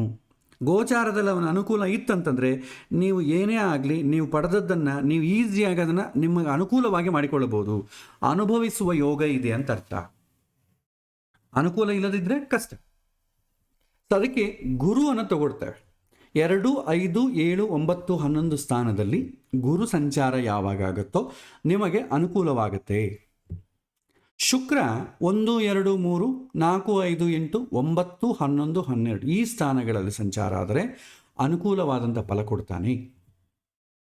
ಇನ್ನು ಕುಜ, ಶನಿ, ರಾಹು, ಕೇತು ಎಲ್ಲ ಪಾಪಗ್ರಹಗಳು. ಈ ಎಲ್ಲ ಪಾಪಗ್ರಹಗಳು ಕೂಡ 3, 6, 11 ತ್ರಿಷಾಳಯ ಸ್ಥಾನ ಅಂತಾರೆ. ಈ ಮನೆಗಳಲ್ಲಿ ಅನುಕೂಲವಾದ ಫಲ ಕೊಡ್ತಾರೆ, ಒಳ್ಳೆಯ ವಾತಾವರಣವನ್ನು ಸೂಚನೆ ಮಾಡ್ತದೆ. ಬೇರೆ ಮನೆಗಳು ಪ್ರತಿಕೂಲವಾದ ವಾತಾವರಣ ಸೂಚನೆ ಮಾಡಿ. ಎಲ್ಲ ಗ್ರಹಗಳು ಅಷ್ಟೇ, ಆ ಲಿಸ್ಟಲ್ಲಿ ಇರೋದು ಬಿಟ್ಟರೆ ಬೇರೆದೆಲ್ಲ ಕೂಡ ಪ್ರತಿಕೂಲವಾಗಿ ಸೂಚನೆ ಮಾಡ್ತದೆ. ನೆನಪಿಟ್ಟುಕೊಳ್ಳೋದು ತುಂಬ ಸುಲಭ. ಸೂರ್ಯ, ಕುಜ, ಶನಿ, ರಾಹು, ಕೇತು ಆಲ್ಮೋಸ್ಟ್ ಅಲ್ಲಿ ಪಾಪಗ್ರಹಗಳಂತ ಟ್ರೀಟ್ ಮಾಡಿದರೆ 3, 6, 11 ಕಾಮನ್. ಸೂರ್ಯಗೆ 10ನೇ ಮನೆಯಲ್ಲಿ ದಿಗ್ಬಲ, ಹಾಗಾಗಿ 10ನೇ ಮನೆ ಒಂದು ಅಡಿಷ್ನಲ್ ಬರ್ತದೆ. ಇಲ್ಲೆಲ್ಲ ಸೇಮ್. ಗುರು ನೆನಪಿಟ್ಟುಕೊಳ್ಳೋದು ತುಂಬ ಸುಲಭ. 2, 5, 7, 9, 11 ಆಲ್ಮೋಸ್ಟ್ ಎಲ್ಲ ಕೂಡ ಬೆಸ ಸಂಖ್ಯೆಗಳೇ, ಒಂದು 3 ಬಿಟ್ಟರೆ. ಸೊ ಈ ಸ್ಥಾನಗಳಲ್ಲಿ ಏನಾದರೂ ಗುರು ಸಂಚಾರ ಆದರೆ ಗುರುಬಲ ಇದೆ. ಇದು ಸೂತ್ರ. ಈ ಸೂತ್ರವನ್ನು ಹಿಡಿದು ನೀವು ದಿನಫಲ ಬರಿಬೋದು, ವಾರ ಫಲ ಬರಿಬೋದು, ವರ್ಷ ಫಲ ಬರಿಬೋದು, ಮಾಸ ಫಲ, ವರ್ಷ ಫಲ, ನಿಮಗೆ ಯಾವಾಗ ಏನು ಫಲ ಬೇಕಾದ್ರೂ ಹೇಳ್ಬೋದು. ಈಗ ನಾವು ಪಂಚಾಂಗಗಳು ನೋಡ್ತಾ ಇಲ್ವಾ, ರಾಶಿ ಫಲಗಳು ಹೇಗಿದೆ ಅಂತ ನ್ಯೂಸ್ ಪೇಪರಲ್ಲಿ ಓದ್ತಾ ಇಲ್ವಾ? ಇನ್ನು ಇದು ಸಾರದೆ ನಮಗೆ ವಾಟ್ಸಾಪಲ್ಲೇ ನೀವು ಏನಾದರೂ ರಿಜಿಸ್ಟರ್ ಮಾಡಿಕೊಂಡ್ರೆ ನಿಮ್ಮ ರಾಶಿ ಹೀಗಿರುತ್ತೆ ಹಾಗಿರುತ್ತೆ ಅಂತ ಎಲ್ಲ ಪ್ರಚಂಡವಾಗಿ ಬರಿತಾ ಇರ್ತಾರೆ. ಅದಕ್ಕೆ ಬೇಸ್ ಏನಂತಂದರೆ ಇದೆ. ಶುಭ ಸ್ಥಾನದಲ್ಲಿ ಗ್ರಹ ಸಂಚಾರವಾದಾಗ ನಿಮ್ಮ ಜನ್ಮರಾಶಿಯಿಂದ ಅನುಕೂಲ, ಇಲ್ಲದ್ರೆ ಪ್ರತಿಕೂಲ. ಈ ಫಲಗಳು, ವಾರ ಫಲಗಳು, ನಕ್ಷತ್ರ ಫಲಗಳು, ಈ ನಕ್ಷತ್ರ ಫಲಗಳು ಬರೀತಾರೆ, ವರ್ಷ ಫಲಗಳು ಬರೆಯೋ ಕಾಲಕ್ಕೆ ನಾವು ಸ್ವಲ್ಪ ಆಲೋಚನೆ ಮಾಡಬೇಕು. ಜನ್ಮರಾಶಿಗಳು ಎಷ್ಟಿದೆ? ನಮಗಿರೋದು 12. ಯಾರು ಹುಟ್ಟಿದ್ರೂ ಆ 12ರ ಒಳಗೆ ಹುಟ್ಟಬೇಕು. ಒಂದೇ ಮನೆಯಲ್ಲಿ 2, 3 ಜನಕ್ಕೆ ಕೂಡ ಒಂದೇ ರಾಶಿ ಇರ್ತದೆ. ಆ ರಾಶಿಗಳಲ್ಲಿ ಹೇಳಿದ್ದೆಲ್ಲ ಅನುಕೂಲ ಅಂತಂದರೆ ಎಲ್ಲ ಅನುಕೂಲ ಆಗ್ತದ? ಆಗೋದಿಲ್ಲ. ಮತ್ತು ಏನು ವ್ಯವಸ್ಥೆ ಯಾಕೆ ಇಟ್ಟಿದ್ದಾರೆ ಮತ್ತೆ ಭಗವಂತ? ಯಾಕೆ ಇವರೆಲ್ಲ ಹಿಂಗೆ ಬರೀತಾರೆ? ಯಾಕೆಂತಂದರೆ ಅದಕ್ಕೂ ಒಂದು ಸ್ಟ್ಯಾಂಡರ್ಡ್ ಫಾರ್ಮುಲಾ ಇದೆ. ಹೇಗೆ ನೋಡಬೇಕು ಅದನ್ನು ಜಾತಕದಿಂದ ಕೋಆರ್ಡಿನೇಟ್ ಮಾಡ್ತಾ ನೋಡಬೇಕು. ಇಲ್ಲದಿದ್ದರೆ ಸಪ್ರೇಟಾಗಿ ನೋಡಿದ್ರೆ ಏನಾಗುತ್ತೆ, ಫಲ ಆಗ್ತದೆ, ಅದು ಎಲ್ಲರಿಗೂ ಅನ್ವಯ ಆಗ್ತದೆ. ಸೊ ಇದನ್ನು ಇನ್ನು ಸ್ವಲ್ಪ ಎಕ್ಸ್ಪ್ಲನೇಟ್ ಮಾಡ್ತೇನೆ. ಇದು ಶುಭ ಫಲ, ಅನುಕೂಲ, ಪ್ರತಿಕೂಲ ಅಂತ ಹೇಳಿದ್ನಲ್ಲ, ಇದಕ್ಕೆ ಸಂಸ್ಕೃತದಲ್ಲಿ ಕೆಲವೊಂದು ಸೂತ್ರಗಳು ಇದೆ. ಅದನ್ನು ನೀವು ಈ ರೀತಿ ನೋಡ್ಬೋದು. ಸೂರ್ಯ ಒಂದು ವೇಳೆ ಜನ್ಮರಾಶಿಯಲ್ಲಿದ್ದರೆ, ನಾವು ಯಾವ ರಾಶಿಯಲ್ಲಿ ಹುಟ್ಟಿರ್ತೇವೋ ಅದೇ ರಾಶಿಯಲ್ಲಿದ್ದೆ ಅಂತ ಅಂದ್ಕೊಳ್ಳಿ, ಅಶುಭ. ಯಾಕೆಂದರೆ 3, 6, 10, 11 ಮಾತ್ರವೇ ಶುಭ, ಮಿತದೆಲ್ಲ ಅಶುಭ. ಏನಾಗುತ್ತೆ ಜನ್ಮರಾಶಿ, ಇದು ಕಾರಕತ್ವಗಳ ಬೇಸ್ ಮೇಲೆ ಹೇಳ್ತಾರೆ. ಸೂರ್ಯನ ಕಾರಕತ್ವಗಳು ಆ ಯಾವ ಮನೆಯಲ್ಲಿದ್ದಾನೆ ಆ ಜನ್ಮರಾಶಿಯ ಕಾರಕತ್ವಗಳ ಬೇಸ್ ಮೇಲೆ ಇಡ್ತಾರೆ. ಇದು ಎಲ್ಲರಿಗೂ, ಆ ರಾಶಿಯಲ್ಲಿ ಹುಟ್ಟಿದವ್ರಿಗೆಲ್ಲರಿಗೂ ಕಾಮನ್ ಆಗೇ ಇರ್ತದೆ. ಏನಾಡ್ತದೆ, ದೇಹಾರ್ತಿ ಸರ್ವಸಂತಾಪಂ, ಕಾಲಾತಿಕ್ರಮ ಭೋಜನಂ, ಬಂಧು ಮಿತ್ರ ಸೃಹುದ್ವೈರಂ, ಜನ್ಮರಾಶಿ ಗತೇ ಫಲಂ. ಜನ್ಮರಾಶಿಯಲ್ಲಿ ಸೂರ್ಯ ಇದ್ದರೆ ಈ ರೀತಿ ಫಲ: ಶರೀರ ಪೀಡೆ, ವಿವಿಧ ತೊಂದರೆಗಳು, ಆಹಾರ ಮತ್ತು ದಿನಚರ್ಯರಲ್ಲಿ ವಿಳಂಬ ಅಥವಾ ಅನಿಯಮಿತತೆ ಮತ್ತು ಬಂಧುಗಳು, ಸ್ನೇಹಿತರ ಮತ್ತು ಶುಭಾಕಾಂಕ್ಷಿಗಳೊಂದಿಗೆ ವಿವಾದಗಳನ್ನು ಉಂಟು ಮಾಡುತ್ತದೆ. ಯಾವಾಗ ಸೂರ್ಯ ಜನ್ಮರಾಶಿಯಲ್ಲಿದ್ದಾಗ. ಈ ಸ್ಟೇಟ್ಮೆಂಟನ್ನು ಏನು ಮಾಡಿಬಿಡ್ತಾರೆ, ನಿಮಗೆ ಒಂದು ಪ್ಯಾರಾಗ್ರಾಫ್ ಥರ ಮಾಡಿಬಿಡ್ತಾರೆ. ಇದೇ ವಾರಫಲ. ನಿಮಗೆ ದಿನಫಲ ಬೇಕಾದರೆ ಒಂದು ಲೈನು, ವಾರಫಲ ಬೇಕಾದರೆ ಒಂದು 2-3 ಸೆಂಟೆನ್ಸ್ ಹಾಕ್ತಾನೆ, ಮಾಸ ಫಲ ಬೇಕಾದರೆ ಒಂದು ಪ್ಯಾರಾಗ್ರಾಫು, ವರ್ಷ ಫಲ ಬೇಕಾದರೆ ಅಂಥ ಪ್ಯಾರಾಗ್ರಾಫ್ ಸಮೂಹ. ಇಷ್ಟೇ. ಅದನ್ನು ಮಾಡಿಬಿಟ್ಟು ನಿಮಗೆ ಪುಸ್ತಕಗಳ ರೂಪದಲ್ಲೋ ಎಲ್ಲೋ ಮಾಡಿಬಿಟ್ಟು, ಇನ್ನೂ ವಿಚಿತ್ರ ಅಂತಂದರೆ ಯಾರಾದರೂ ಜ್ಯೋತಿಷ್ಯರ ಫಲ ಹೇಳೋದು ಕೂಡ ಹಿಂಗೆ ಹೇಳ್ಬಿಡ್ತಿದ್ದಾರೆ, ಡೈರೆಕ್ಟಾಗಿ ಗೋಚಾರ ಹೊಂದಿದ್ರೆ ಸಾಕು. ಆದರೆ ಎಲ್ಲರಿಗೂ ಅದು ಒಂದೇ ಥರ ಇರ್ತದೆ. ನಮಗೆ ಮನಸ್ಸಿನಲ್ಲಿ ಕೂಡ ಆದಂಗೆ ಇರ್ತದೆ, ಆಗಲ್ಲ, ಆಗುತ್ತೇನೋ ಅಂತ ಅಂಬೋತ ರೀತಿಯಲ್ಲಿ ಇರ್ತದೆ. ಅದು ಆಗಿರ್ತಿತ್ತು, ಆದರೆ ಏನೋ ನಮ್ಮ ಪ್ರಾರಬ್ಧ ಸರಿ ಇಲ್ಲ, ಯಾವುದೋ ಅನುಗ್ರಹ ಆಗಲಿಲ್ಲ, ದೇವರ ಅನುಗ್ರಹ ಆಗಿಲ್ಲ, ಈ ಥರ ಡೈವರ್ಟ್ ಮಾಡಿಬಿಡ್ತಾರೆ. ಸೊ ಇದು ಸಪೋಸ್ ದ್ವಿತೀಯ ಸ್ಥಾನದಲ್ಲಿದ್ದರೆ, ಹೀನತ್ವಂ ದುಷ್ಟ ಸಂಸರ್ಗಂ ಮನಸ್ತಾಪಂ ಶಿರೋವ್ಯಥಾ ನಿಷ್ಠೂರಂ ವಾಣಿಜೀ ಚೈವ ಸ್ವಯಂ ಪೀಡಾ ದ್ವಿತೀಯಕ್ಕೆ. ಎರಡನೇ ಮನೆ ಅಂದರೆ ಹಣ. ಹಣದ ಮನೆಗೆ ಸೂರ್ಯ ಪ್ರತಿಕೂಲವಾಗಿದ್ದರೆ ಏನಾಗ್ತದೆ?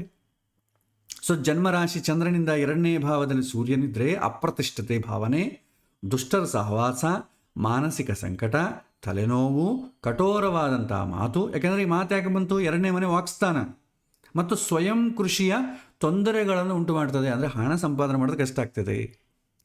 ಇನ್ನು 3ನೇ ಮನೆಗೆ ಶುಭ ಅಂತ ಹೇಳಿದ್ವಲ್ಲ, ಆರೋಗ್ಯಂ ನಿತ್ಯ ಸಂತೋಷಂ, ಬಂಧು ಪುತ್ರ ಸಮಾಗಮಂ, ಅರ್ಥಲಾಭಾದಿ ಸನ್ಮಾನಂ, ಇಷ್ಟಸಿದ್ಧಿ ತೃತೀಯಕ್ಕೆ.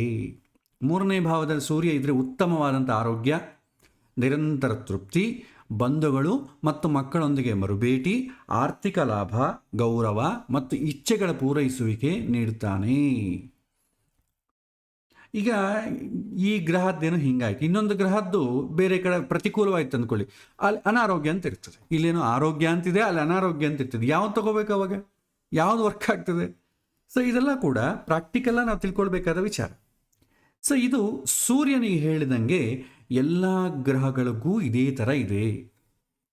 ನಿಮಗೆ ನಾನು ಅದು ಈ ಗ್ರೂಪಲ್ಲಿ ಈ ಒಂದು ವಿಡಿಯೋ ಡಿಸ್ಕ್ರಿಪ್ಷನಲ್ಲಿ ಲಿಂಕ್ ಕೊಡ್ತೇನೆ. ಇದರಲ್ಲಿ ನಾನು ಈ ಡಾಕ್ಯುಮೆಂಟಲ್ಲಿ ಆಲ್ಮೋಸ್ಟ್ ಎಲ್ಲ ಗ್ರಹಗಳದ್ದು ನಾನು ಬರೆದಿದ್ದೇನೆ. ಸೊ ಪ್ರತಿಯೊಂದು ಗ್ರಹ ದ್ವಾದಶ ರಾಶಿಗಳಲ್ಲಿದ್ದರೆ ಏನಾಗ್ತದೆ ನೋಡಿ. ಗುರು ತಗೊಳ್ಳಿ. ಸಪೋಸ್ ಇಲ್ಲಿ ನಿಮಗೆ ಸ್ಕ್ರೀನ್ ಮೇಲೆ ಕಾಣ್ತಾ ಇದೆ. ಗುರು ತಗೊಂಡ್ರೆ 2ನೇ ಮನೆಗಿದ್ದರೆ ಏನಾಗ್ತದೆ? ಶುಭ ಗ್ರಹ ಜನ್ಮರಾಶಿಯಿಂದ ಎಷ್ಟನೇ ಮನೆಯಲ್ಲಿದ್ದಾನೆ, ಅದು ಶುಭವೋ ಅಶುಭವೋ ಅಂತ ಡಿಸ್ಪ್ಲೇ ಮಾಡ್ತದೆ. ಸಂಸ್ಕೃತದ ಮೂಲ ಶ್ಲೋಕ, ಅದನ್ನು ಟ್ರಾನ್ಸ್ಲೇಷನ್ ಇಂಟು ಕನ್ನಡ. ಮನಸ್ಸೌಖ್ಯಂ ಯಶೋವೃದ್ಧಿ ಸೌಭಾಗ್ಯಶ್ಚ ಧನಾಗಮಃ ಧರ್ಮಸಿದ್ಧಿ ಮನಸ್ಸೌಖ್ಯ ದ್ವಿತೀಯಸ್ಥೆ ಯದಾ ಗುರು. ಮಾನಸಿಕವಾದ ಶಾಂತಿ, ಖ್ಯಾತಿ, ಒಳ್ಳೆಯ ಅದೃಷ್ಟ, ಸಂಪತ್ತಿನ ಲಾಭ ಮತ್ತು ಧರ್ಮದಲ್ಲಿ ಯಶಸ್ಸನ್ನು ತರುತ್ತದೆ. ಅದೇ ಗುರು 6ನೇ ಮನೆಗಿದ್ರೆ ಧಾರಾಪುತ್ರ ವಿರೋಧಂಚ ಸ್ವಜನೀ ಕಲಹಂ. ಯಾಕಂದರೆ ಧಾರಾಪುತ್ರ ಅಂತಂದರೆ ಮಕ್ಕಳ ವಿಚಾರಕ್ಕೆ ಗುರುವೇ ಕಾರಣ. ಆ ಮಕ್ಕಳೊಂದಿಗೆ ಏನಾದರೂ ತೊಂದರೆ ಆದರೆ ತಾಯಿ ಕೂಡ ಬರ್ತಾಳೆ. ವ್ರಣ ಚೋರಾಗ್ನಿ ಭೀತಿ ಸ್ಯಾತ್ ಗುರೋ ಷಷ್ಠಗತಿ ಫಲಂ. ಹೆಂಡತಿ, ಮಕ್ಕಳು ಮತ್ತು ಬಂಧುಗಳೊಂದಿಗೆ ವಿವಾದಗಳು, ಗಾಯಗಳು, ಕಳ್ಳರ ಅಥವಾ ಬೆಂಕಿಯಿಂದ ಭಯವನ್ನು ಉಂಟು ಮಾಡ್ತದೆ. ಇಲ್ಲಿ ಬೆಂಕಿಯಿಂದ ಭಯದಿಂದ ಉಂಟು ಮಾಡ್ತದೆ, ಎಲ್ಲರಿಗೂ ಇದೇ ರೀತಿಯಾಗಿರುತ್ತಾ? ಇದು ಕ್ವಶನ್. ಎಲ್ಲರಿಗಿಂತ ಅದನ್ನು ನಾವು ನೋಡಿಬಿಟ್ರೆ ಭಯಪಟ್ಟು ಬಿಡ್ತೇವೆ. ರಾಶಿ ಫಲಗಳಲ್ಲೂ ಕೆಲವೊಂದು ಸಲ ನೋಡಿದ್ರೆ ಏನೋ ಯುಗಾದಿ ಹಬ್ಬದ ದಿನ ಒಳ್ಳೆ ಶುಭ ಆಗಲಿ ಅಂತೇಳಿ ನಾವು ಪಂಚಾಂಗ ಶ್ರವಣ ಕೇಳಿದ್ರೆ ಎಲ್ಲ ನನ್ನ ರಾಶಿಗೆಲ್ಲ ಕೆಟ್ಟದೇ ಇದಪ್ಪ, ಏನು ಮಾಡಬೇಕು, ಯಾವ ದೇವರನ್ನ ಇಡಬೇಕು, ಏನು ಹೋಮ ಮಾಡ್ಕೋಬೇಕು, ಯಾರನ್ನ ಭೇಟಿ ಆಗಬೇಕು, ಇದೇ ಶರ ಹೋಗುತ್ತೆ. ಸೊ ಒಂದೇ ದಿನ ದುಃಖ ಆಗ್ತದೆ. ಸೊ ಇದು ರೆಫರೆನ್ಸ್ ಏನೋ ಕರೆಕ್ಟೇ, ಆದರೆ ಇದನ್ನು ನೋಡೋ ಪದ್ಧತಿ ಹೀಗಲ್ಲ. ಜನ್ಮರಾಶಿಯಿಂದ ನೋಡಬೇಕು ಅಂತ ಹೇಳಿದ್ದಾರೆ ಅಷ್ಟೇ ಆಗಲಿ, ಡೈರೆಕ್ಟಾಗಿ ನಮ್ಮ ಜನ್ಮರಾಶಿಯಿಂದ ಯಾವ ಯಾವ ಗ್ರಹಗಳು ಎಲ್ಲಿದೆ ಅಂತ ನೋಡಿದರೆ ಕನ್ಫ್ಯೂಸ್ ಆಗ್ತೇವೆ. ಇದನ್ನು ಈ ರೀತಿ ನೋಡ್ತಕ್ಕದ್ದಲ್ಲ, ಅದಕ್ಕೆ ನೋಡೋ ಪದ್ಧತಿಯೇ ಬೇರೆ ಇದೆ. ನಾನು ಹೇಳಿದ್ನಲ್ಲ, ಜಾತಕ ದಶ ಗೋಚಾರ ಸಪರೇಟಾಗಿ ನೋಡಬಾರ್ದು. ಇಲ್ಲಿ ನಾವೇನು ಮಾಡಿದ್ವಿ, ಜನ್ಮರಾಶಿಯಿಂದ ಆ ಗ್ರಹ ಎಲ್ಲಿದೆ ಅಂತ ಅಂಬೋದು ಸಪರೇಟಾಗಿ ಗೋಚಾರವನ್ನೇ ನೋಡಿದ್ವಿ. ಇರ್ರೆಸ್ಪೆಕ್ಟಿವ್ ಆಫ್ ಅವನು ಏನು ಪುಣ್ಯ ಮಾಡಿದ್ದಾನೆ, ಏನು ಪಾಪ ಮಾಡಿದ್ದಾನೆ, ಅದನ್ನು ಯಾವುದು ಕನ್ಸಿಡರ್ ಮಾಡಲಿಲ್ಲ. ಎಲ್ಲರಿಗೂ ಅನುಕೂಲ ಆಗಲ್ಲ, ಎಲ್ಲರಿಗೂ ಪ್ರತಿಕೂಲ ಆಗಲ್ಲ. ಇದರಲ್ಲಿ ಅನುಕೂಲ ಅಂತ ತೋರಿಸಿದೆ ಅಂದ್ಕೊಳ್ಳಿ, ಅದು ನಿಜವಾಗ ಅವನ ಜೀವನದಲ್ಲಿ ಅನುಕೂಲ ಆಗದೇ ಇರ್ಬೋದು. ಗುರುಬಲ ಬಂದೇ ಬರುತ್ತೆ, ಆದರೆ ಅನುಕೂಲ ಆಗೋದೇ ಇಲ್ಲ. ಕೆಲವಿನ ಜನಕ್ಕೆ ಕೆಟ್ಟ ಸೂಚನೆ ಮಾಡ್ತದೆ, 7 ಶನಿ, ಅಷ್ಟಮ ಶನಿ, ಅರ್ಧಾಷ್ಟಮ ಶನಿ ಕೆಟ್ಟ ಸೂಚನೆ ಮಾಡ್ತದೆ. ಅಂಥವರಿಗೆ ಪ್ರತಿಕೂಲ ಕೂಡ ಆಗೋದಿಲ್ಲ, ಆರಾಮಾಗಿ ನಡೆದೋಗ್ತದೆ. ಅವನಿಗೆ 7 ಶನಿ ಬಂದಿದ್ದೂ ಗೊತ್ತಿಲ್ಲ, ಹೋಗಿದ್ದೂ ಗೊತ್ತಿಲ್ಲ. ಇನ್ನು ಶನಿದು ನೋಡೋಣ, ಇದರಲ್ಲಿ ಇರ್ತದೆ ಶನಿದು 7 ಶನಿ, ಅರ್ಧಮ ಶನಿ ಇದೆಲ್ಲ ಬರ್ತದಲ್ಲ. ನಮಗೇನಾಗ್ತದೆ, 7 ಶನಿ ಅಂತಂದರೆ ಶನಿ 1ನೇ ಭಾವದಲ್ಲಿ ಜನ್ಮರಾಶಿಯಿಂದ 1ನೇ ಮನೆಯಲ್ಲಿ, 2ನೇ ಮನೆಯಲ್ಲಿ, 12ನೇ ಮನೆಯಲ್ಲಿ ಇದ್ದಂದ್ಕೊಳ್ಳಿ, ಆವಾಗ 7 ಶನಿ ಅಂತ ಕರಿತೇವೆ. ಒಂದೊಂದು ರಾಶಿಯಲ್ಲಿ 2.5 ವರ್ಷ ಇರ್ತಾನೆ, 3 ರಾಶಿಯಲ್ಲಿ 7.5 ವರ್ಷ. 1ನೇ ಭಾವದಲ್ಲಿದ್ದರೆ ಏನಾಗ್ತದೆ, ತೇಜೋ ಹಾನಿ ಮತಿಭ್ರಂಶಃ ಮನಃಪೀಡಾ ಭಯಂ ಸದಾ ರೋಗಾರ್ತಿ ಬಂಧುವೈರಂಚ ವ್ಯಸನಂ ಜನ್ಮ ಸೂರ್ಯಜೇ. ಯಾಕೆ ಹೆದರ್ತೀವಿ ಶನಿ ಅಂತಂದರೆ ಈ ಕಾರಕತ್ವಗಳಿಂದ. ಸೊ ತೇಜಸ್ಸಿನ ನಷ್ಟ ಅಂದರೆ ಹೆಸರು ಕೆಡ್ತದೆ, ಮನಸ್ಸಿನ ಗೊಂದಲ ಇದು ಮನುಷ್ಯನಿಗೆ ಸಾಮಾನ್ಯವಾಗಿ ಇರುವಂಥದ್ದೇ. ಅದು ಆ ಸಮಯ ಬಂದಾಗ ಇನ್ನೂ ಜಾಸ್ತಿ ಆಗ್ತದೆ. ಮಾನಸಿಕವಾಗಿ ನೋವು, ನಾವು ಅಂದುಕೊಂಡಿದ್ದು ಯಾವುದನ್ನು ಆಗಿಲ್ಲ ಅಂತಂದರೆ ಡಿಸ್ಟರ್ಬ್ ಆಗಿಬಿಡುತ್ತೆ.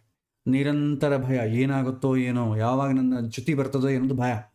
ರೋಗ, ಮನಸ್ಸಲ್ಲಿ ಜಾಸ್ತಿ ಆಲೋಚನೆ ಮಾಡ್ತಾ ಇದ್ದೀವಿ ಅಂದ್ಕೊಳ್ಳಿ, ಎಲ್ಲ ಥರದ ರೋಗಗಳು ಶುರುವಾಗೋದೇ ಮನಸ್ಸು ಕಂಟ್ರೋಲ್ ಪ್ಯಾನಲಿಂದನೇ ಶುರುವಾಗ್ತದೆ. ಜಾಸ್ತಿ ಆಲೋಚನೆ ಮಾಡ್ತಾ ಇದ್ದರೆ ಫಸ್ಟು ಮೈಕೆ ನೋವು ಬರ್ತದೆ.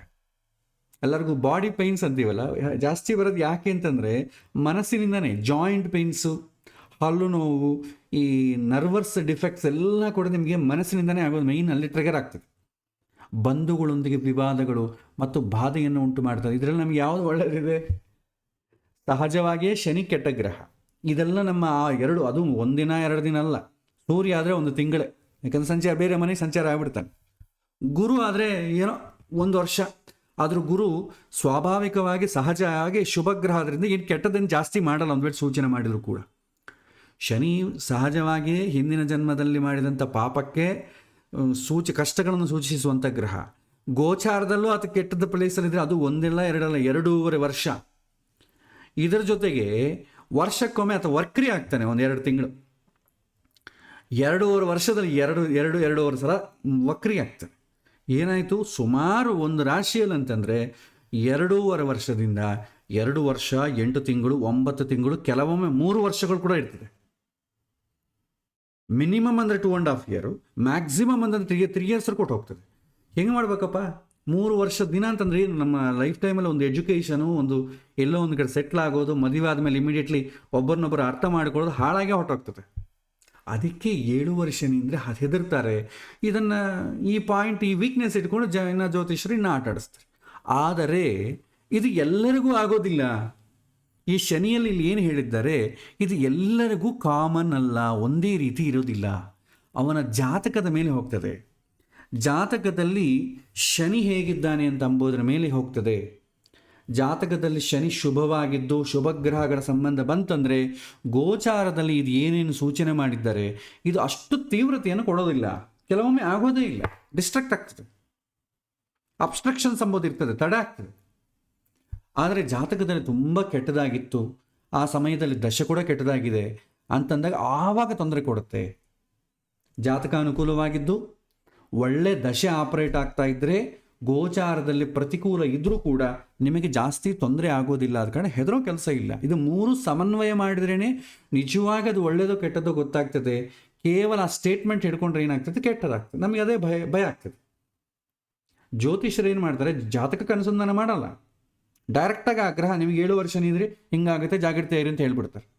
ಆದರೆ ಜಾತಕದಲ್ಲಿ ಆ ಶನಿ ರೋಲ್ ಏನು, ಪೋರ್ಟ್ಫೋಲಿಯೋ ಏನು, ಅವನು ಶುಭಗ್ರಹಗಳ ಜೊತೆ ಇದ್ದಾನ, ಜಾತಕದಲ್ಲಿ ಶನಿ ಶುಭ ಸ್ಥಾನದಲ್ಲಿದ್ದಾನ, ಈ ರೀತಿ ಇದ್ದರೆ ಅವನಿಗೆ ಒಳ್ಳೆ ಪೋರ್ಟ್ಫೋಲಿಯೋ ಬಂತು ಅಂದ್ಕೊಳ್ಳಿ. ಈಗ ವೃಷಭ ಲಗ್ನಕ್ಕೆ, ತುಲಾ ಲಗ್ನಕ್ಕೆ ಶನಿಗೆ ಒಳ್ಳೆ ಪೋರ್ಟ್ಫೋಲಿಯೋ, ಯೋಗಕಾರಕ. ಅವನು ಕೆಟ್ಟದ್ದು ಮಾಡೋದೇ ಇಲ್ಲ. ಗುರುವನ್ನು ಮಾಡ್ತಾನಂತ ಶನಿ ಮಾಡಲ್ಲ. ಅವನು ಬೇರೆ ಜಾತಕದಲ್ಲಿ ಮತ್ತೆ ಒಳ್ಳೆ ಪೊಸಿಷನ್ ಆಗಿದ್ದಾನೆ.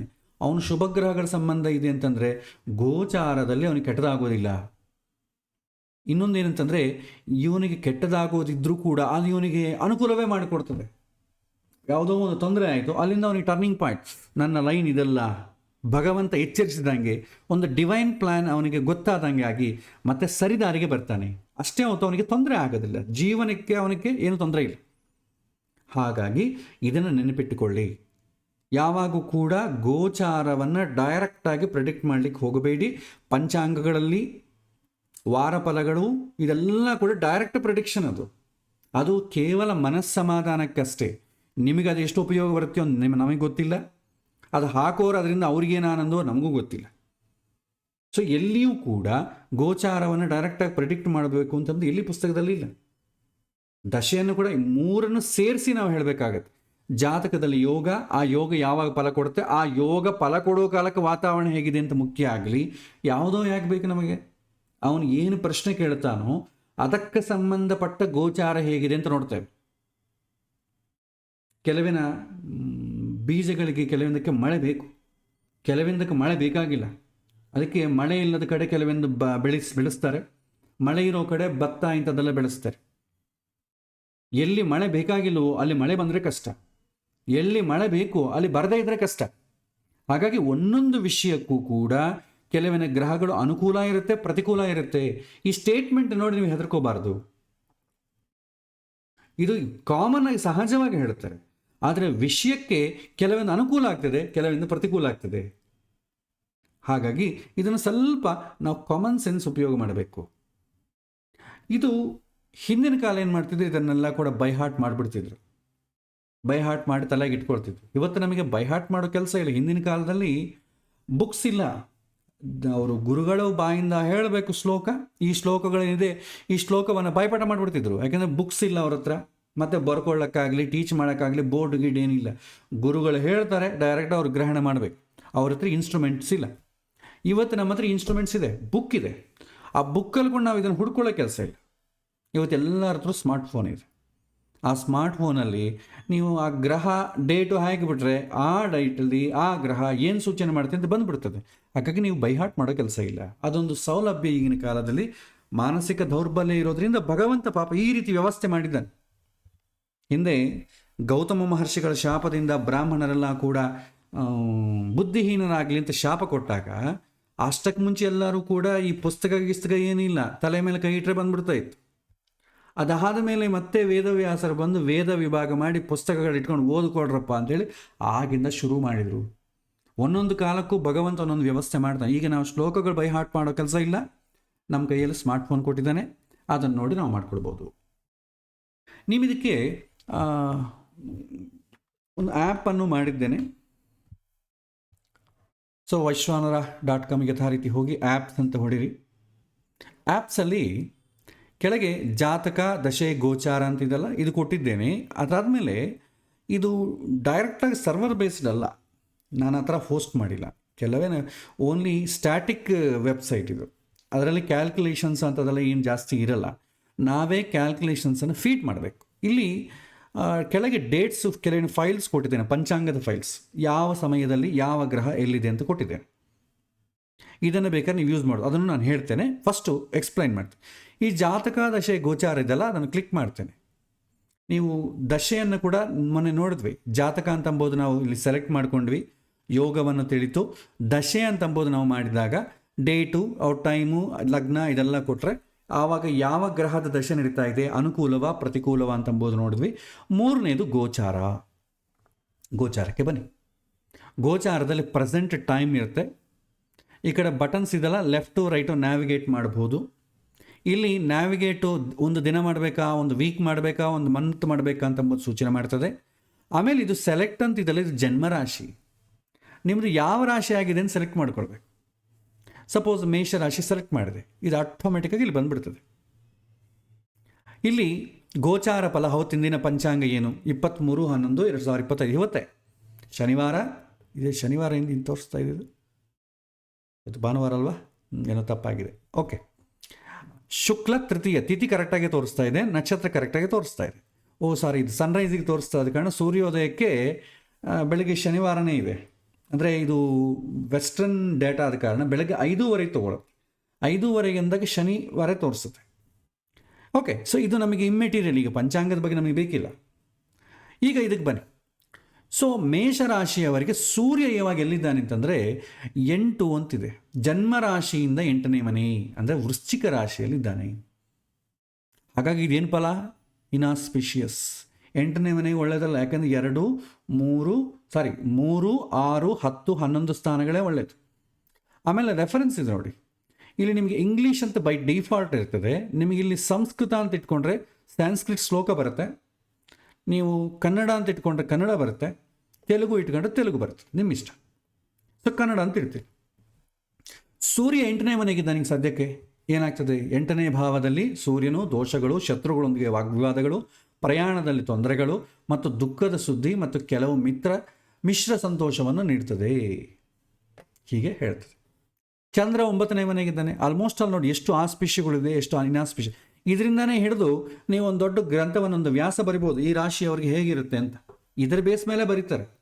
ನೀವು ಇದನ್ನೆಲ್ಲ ಕಾಪಿ ಮಾಡಿಕೊಂಡು ಆ ಗ್ರಹಕ್ಕೆ ಸ್ವಲ್ಪ ಹಿಂದೆ ಮುಂದೆ ಬರೆದು ಬಿಟ್ರೆ, ಈ ರಾಶಿಯವರಿಗೆ ಬುಧ 8ನೇ ಮನೆಗಿರೋದ್ರಿಂದ ದೈಹಿಕ ಸೌಕರ್ಯ, ಜ್ಞಾನದ ಹೆಚ್ಚಳ, ಕೆಲಸದಲ್ಲಿ ಶುದ್ಧತೆ, ಆದರೆ ಆಹಾರದಲ್ಲಿ ಅನಾಸಕ್ತಿ, ಇದನ್ನು ಸ್ವಲ್ಪ ಇನ್ನು ಬಿಡಿಸಿ ಕೂಡ ಹೇಳ್ಬೋದು, ದೊಡ್ಡದಾಗಿ ಸ್ಟೇಟ್ಮೆಂಟ್ ಮಾಡ್ಬೋದು.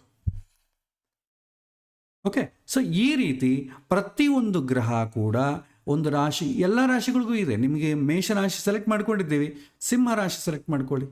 ಸಿಂಹ ರಾಶಿಯವರಿಗೆ ಜನ್ಮರಾಶಿಯಿಂದ ಸೂರ್ಯ 4ನೇ ಮನೆಗೆ, ಸಿಂಹದಿಂದ ವೃಶ್ಚಿಕ ಏನಾಗ್ತದೆ? 4 ಆಗುತ್ತೆ. ಅದು ಅನುಕೂಲವೋ ಪ್ರತಿಕೂಲವೋ ಹೇಳ್ತದೆ. ಆಮೇಲೆ ಬುಧ ಅನುಕೂಲವಾ ಪ್ರತಿಕೂಲವಾ? ಗ್ರೀನ್ ಇದ್ದರೆ ಅನುಕೂಲ, ರೆಡ್ ಇದ್ದರೆ ಪ್ರತಿಕೂಲ. ಇದರಲ್ಲಿ ನಾವು ಮುಖ್ಯವಾಗಿ ನೋಡೋದು ಯಾವುದು ಅಂತಂದರೆ, ಲಾಂಗ್ ರನ್ನಲ್ಲಿರೋ ಪ್ಲಾನೆಟ್ಸ್ ಮಾತ್ರವೇ ನೋಡ್ತೇವೆ, ಶಾರ್ಟ್ ರನ್ನಲ್ಲಿ ನಾವು ನೋಡಲ್ಲ ಜಾಸ್ತಿ. ಈ ವರ್ಷ ಹೇಗಿರುತ್ತೆ ಅಂತಂದಾಗ ಲಾಂಗ್ ರನ್ನಲ್ಲಿ ಯಾವುದು? ಗುರು 1 ವರ್ಷ, ರಾಹುಕೇತುಗಳು 1.5 ವರ್ಷ, ಶನಿ 2.5 ವರ್ಷ. ಇದನ್ನು ಮೇಜರ್ ಪ್ಲಾನೆಟ್ಸ್ ಅಂತೇವೆ. ಈ ಮೇಜರ್ ಪ್ಲಾನೆಟ್ಸ್ ನಾವು ಜಾಸ್ತಿ ನೋಡ್ತೇವೆ. ಸೊ ಗುರು ಹೇಗಿದ್ದಾನೆ ಸಿಂಹರಾಶಿಯವರಿಗೆ? 12ನೇ ಮನೆಗಿದ್ದಾನೆ. ಸಿಂಹರಾಶಿಯವರಿಗೆ 12ನೇ ಮನೆ ಅಂದ್ರೆ ಏನು? ಕರ್ಕದಲ್ಲಿದ್ದಾನೆ. ಈಗ ವಕ್ರಿಯಾಗಿದ್ದಾನೆ, ಶೀಘ್ರಚಾರದಿಂದ ಕರ್ಕಕ್ಕೆ ಬಂದಿದ್ದಾನೆ. ಒಂದೇ ಬರೋ ತಿಂಗಳು ಮತ್ತೆ ಮಿಥುನ ರಾಶಿ ಹೊರಟೋಗ್ತಾನೆ.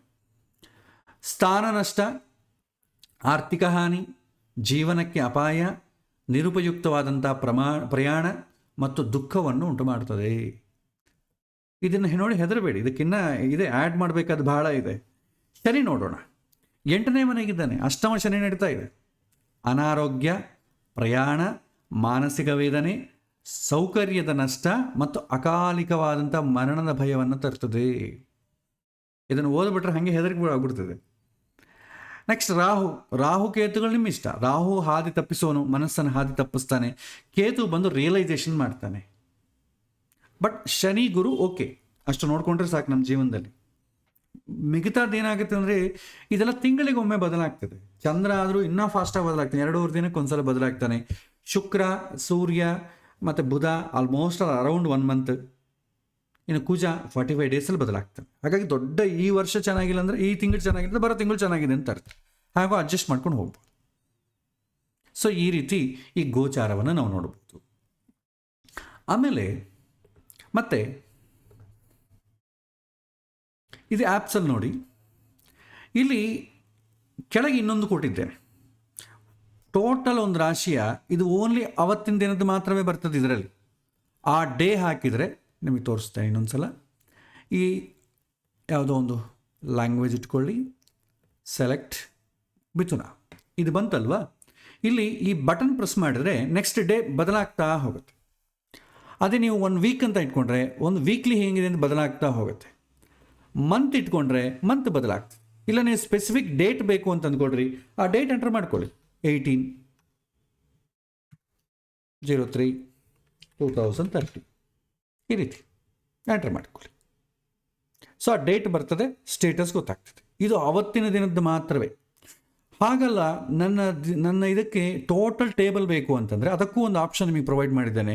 ಇಲ್ಲಿ ಟು ವ್ಯೂ ದಿ ಗೋಚಾರ ಫಲ ಫಾರ್ ಪರ್ಟಿಕ್ಯುಲರ್ ರಾಶಿ from start date to end date with integrated ephemeris, click here ಅಂತಿದೆ. ಸೊ ಇದನ್ನು ಕ್ಲಿಕ್ ಮಾಡಿ, ಅದು ಈ ರೀತಿ ಬರ್ತದೆ, ಗೋಚಾರ ಟ್ರಾನ್ಸಿಟ್ ಟೇಬಲ್ ಅಂತ. ನಿಮಗಿಲ್ಲಿ ಸ್ಟಾರ್ಟಿಂಗು ಎಂಡಿಂಗು ಕೊಟ್ಬಿಟ್ರೆ ಆ ಸ್ಟಾರ್ಟಿಂಗ್ ಡೇಟಿಂದ ಎಂಡಿಂಗ್ ಡೇಟ್ವರೆಗೂ ಟೋಟಲ್ ಟೇಬಲ್ ತೋರಿಸುತ್ತೆ. ಸೊ ನನಗೇನು ಬೇಕು, ಇವತ್ತಿಂದ ಒಂದು ವರ್ಷದ ದಿನ ಬೇಕು. ಸೊ 2026 ಇದು ಕೊಟ್ಟಿದ್ದೆ, ಒಂದು ವರ್ಷ ಕೊಟ್ಟಿದ್ದೇನೆ. ರಾಶಿ ಕೊಡಬೇಕು, ಕೊಟ್ಟು ಫೆಚ್ ಡೀಟೇಲ್ಸ್ ಅಂತ ಹೊಡೆದ್ರೆ ಆಟೋಮೆಟಿಕಾಗಿ ನೋಡಿ ನಿಮಗೆ ಬಂದುಬಿಡುತ್ತೆ. ಇಲ್ಲಿ ಪ್ರತಿಯೊಂದು ದಿನ ಕೂಡ ಎಲ್ಲ ಗ್ರಹಗಳದ್ದು ಬರ್ತದೆ, ಅದು ಎಲ್ಲ ಟೋಟಲ್ ಡೀಟೇಲ್ಸ್ ನೋಡಿ. ಈಗ ಸಪೋಸ್ ಬುಧ, ಇವತ್ತಿನ 21 ನವಂಬರ್ 2025 ಬುಧ ಸಂಚಾರ ಆಗಿದೆ. ಆ ಬುಧನ ಲಾಂಗಿಟ್ಯೂಡ್ ಏನು, ಸ್ಪೀಡ್ ಕೂಡ ಗೊತ್ತಾಗ್ತದೆ ನೋಡಿ. ಮೈನಸ್ ಇತ್ತು ಅಂದ್ಕೊಳ್ಳಿ ವಕ್ರಿ ಅಂತ ಅರ್ಥ, ಪ್ಲಸ್ ಇತ್ತು ಅಂದ್ಕೊಳ್ಳಿ ಮುಂದಕ್ಕೆ ಹೋಗ್ತಾ ಇದೆ ಅಂತ ಅರ್ಥ, ಝೀರೋ ಇತ್ತು ಅಂದ್ಕೊಳ್ಳಿ ಬರೀ ಝೀರೋ ಇತ್ತು ನೋಡಿ. ಇಲ್ಲಿ ಶನಿ ಝೀರೋ ಅಂತಿದೆ. ಜೀರೋ ಅಂತಂದರೆ ಸ್ತಬ್ಧವಾಗಿದೆ, ಅಲ್ಲೇ ಇದೆ, ಎಲ್ಲಿ ಹೋಗ್ತಾ ಇಲ್ಲ. ಇದು ಏನಾಗುತ್ತೆ, ನಾವು ಒಂದು ಕಾರಿಂದ ಒಂದು ಬಸ್ಸನ್ನು ಓವರ್ಟೇಕ್ ಮಾಡಿದಾಗ ಸೇಮ್ ಸ್ಪೀಡ್ ಮೇಂಟೈನ್ ಮಾಡಿದ್ರೆ ನಮಗೆ ಕಾರಲ್ಲಿ ಕೂತಿರೋನಿಗೆ ಬಸ್ಸಲ್ಲಿ ಕೂತಿರೋರು ಸ್ಟೇಷನರಿಯಾಗಿ ಕಾಣ್ತಾರೆ, ಆ ಥರದ್ದು ಅದು ಇದೆ. ಆಮೇಲೆ ಡೈರೆಕ್ಷನ್, ವಕ್ರಿಗತಿಯ ಅಥವಾ ನೇರ ಗಮನವ. ಆರ್ ಅಂದರೆ ರೆಟ್ರೋಗ್ರೇಡು, ಎಫ್ ಅಂತಂದರೆ ಫಾರ್ವರ್ಡು. ಏನು ಚೇಂಜ್ ಆಗ್ತಾ ಇದೆ 21ನೇ ತಾರೀಕಿಗೆ ಅಂತಂದರೆ ನಕ್ಷತ್ರ ಚೇಂಜ್ ಆಗ್ತಾ ಇದೆ, ಪಾದ ಚೇಂಜ್ ಆಗ್ತಾ ಇದೆ. ನಮಗೆ ಬೇಕಾದ್ದೇನು, ರಾಶಿ ಚೇಂಜ್ ಆಗೋದು ಬೇಕು ನಮಗೆ. ನಕ್ಷತ್ರಗಳಿಗೆ ಪಾದಗಳಿಗೆ ಚೇಂಜ್ ಆಗಿದ್ದಕ್ಕೆಲ್ಲ ಫಲ ಇಲ್ಲ. ಆದರೆ ಇದರ ಬರುತ್ತೆ ಎಲ್ಲ ನಿಮಗೆ ಟೋಟಲ್ 2050 ನಿಮ್ಗೆ ಏನೇನು ಬೇಕೋ ಎಲ್ಲ ಸಿಗತ್ತೆ. ಇದರಲ್ಲಿ ಸದ್ಯಕ್ಕೆ ಡಿಫಾಲ್ಟ್ ಎಫೆಮೆರಿಸ್ ಇರ್ತದೆ ಅಂತಂದರೆ ಫಸ್ಟ್ದು 1/1/2031 31/12/2035 ಸಾರಿ ಇವತ್ತಿನ ದಿನದಿಂದ ನಿಮಗೆ 2030 ಡಿಸೆಂಬರ್ 12, 2030 ಎಫೆಮೆರಿಸ್ ಬೈ ಡಿಫಾಲ್ಟ್ ಇರ್ತದೆ. ಇಲ್ಲ ನಿಮಗೆ ಇನ್ನೂ ಬೇಕು ಅಂತಂದರೆ ಯಾವುದನ್ನ ಒಂದು ಫೈಲ್ ಡೌನ್ಲೋಡ್ ಮಾಡ್ಕೋಬೇಕು. ಸಪೋಸ್ ಈ ಫೈಲ್ ಡೌನ್ಲೋಡ್ ಮಾಡ್ಕೊಳ್ಳಿ, ಆ ಫೈಲ್ ನಿಮಗೆ ಡೌನ್ಲೋಡ್ ಆಗ್ತದೆ. ಸೊ ಇಲ್ಲಿ ಡೌನ್ಲೋಡ್ ಬಟನ್ ಒತ್ತಿ, ಎಫೆಮೆರಿಸ್ ಜೇಸನ್ ಫೈಲ್ ಡೌನ್ಲೋಡ್ ಆಗ್ತದೆ. ಅದನ್ನು ನೀವು ಆ್ಯಡ್ ಮಾಡಬೇಕಂದ್ರೆ ಇಲ್ಲಿ ನೋಡಿ, ಇಲ್ಲಿ ನಿಮಗೆ ಒಂದು ನಿಮಿಷ, ಫೆಚ್ ಡೀಟೇಲ್ಸ್ ಇದು ಇಂಪೋರ್ಟಲ್ಲಿದೆ. ಓಕೆ, ಸಮಥಿಂಗ್ ಮಿಸ್ ಆಗಿದೆ, ಬಿಡಿ ಪರವಾಗಿಲ್ಲ. ಈಗ 2031 ಇದನ್ನು ಯೂಸ್ ಮಾಡ್ಕೊಳ್ಳಿ. ಆಮೇಲೆ ಬೇಕಾದ್ರೆ ನಾನು ಇದನ್ನು ಸ್ವಲ್ಪ ಮಾಡಿಫೈ ಮಾಡ್ತೇನೆ. ಇದು ಆ್ಯಕ್ಚುಲಿ ಇಂಪೋರ್ಟ್ ಅಂತ ಒಂದಿರಬೇಕು, ಜೇಸನ್ ಇಂಪೋರ್ಟ್ ಮಾಡಿಕೊಂಡ್ರೆ ಅದು ಆಟೋಮೆಟಿಕ್ಕಾಗಿ ಬರುತ್ತೆ. ಓಕೆ, ಈಗ ಸ್ಟಾರ್ಟ್ ಡೇಟು ಎಂಡ್ ಡೇಟ್ ಕೊಟ್ಟೆ. ನಾನಿಲ್ಲಿ ನ್ಯಾವಿಗೇಷನ್ ಮಾಡ್ಕೋಬೋದು ಮತ್ತು ಚೇಂಜ್ ಮಾಡ್ಕೋಬೋದು.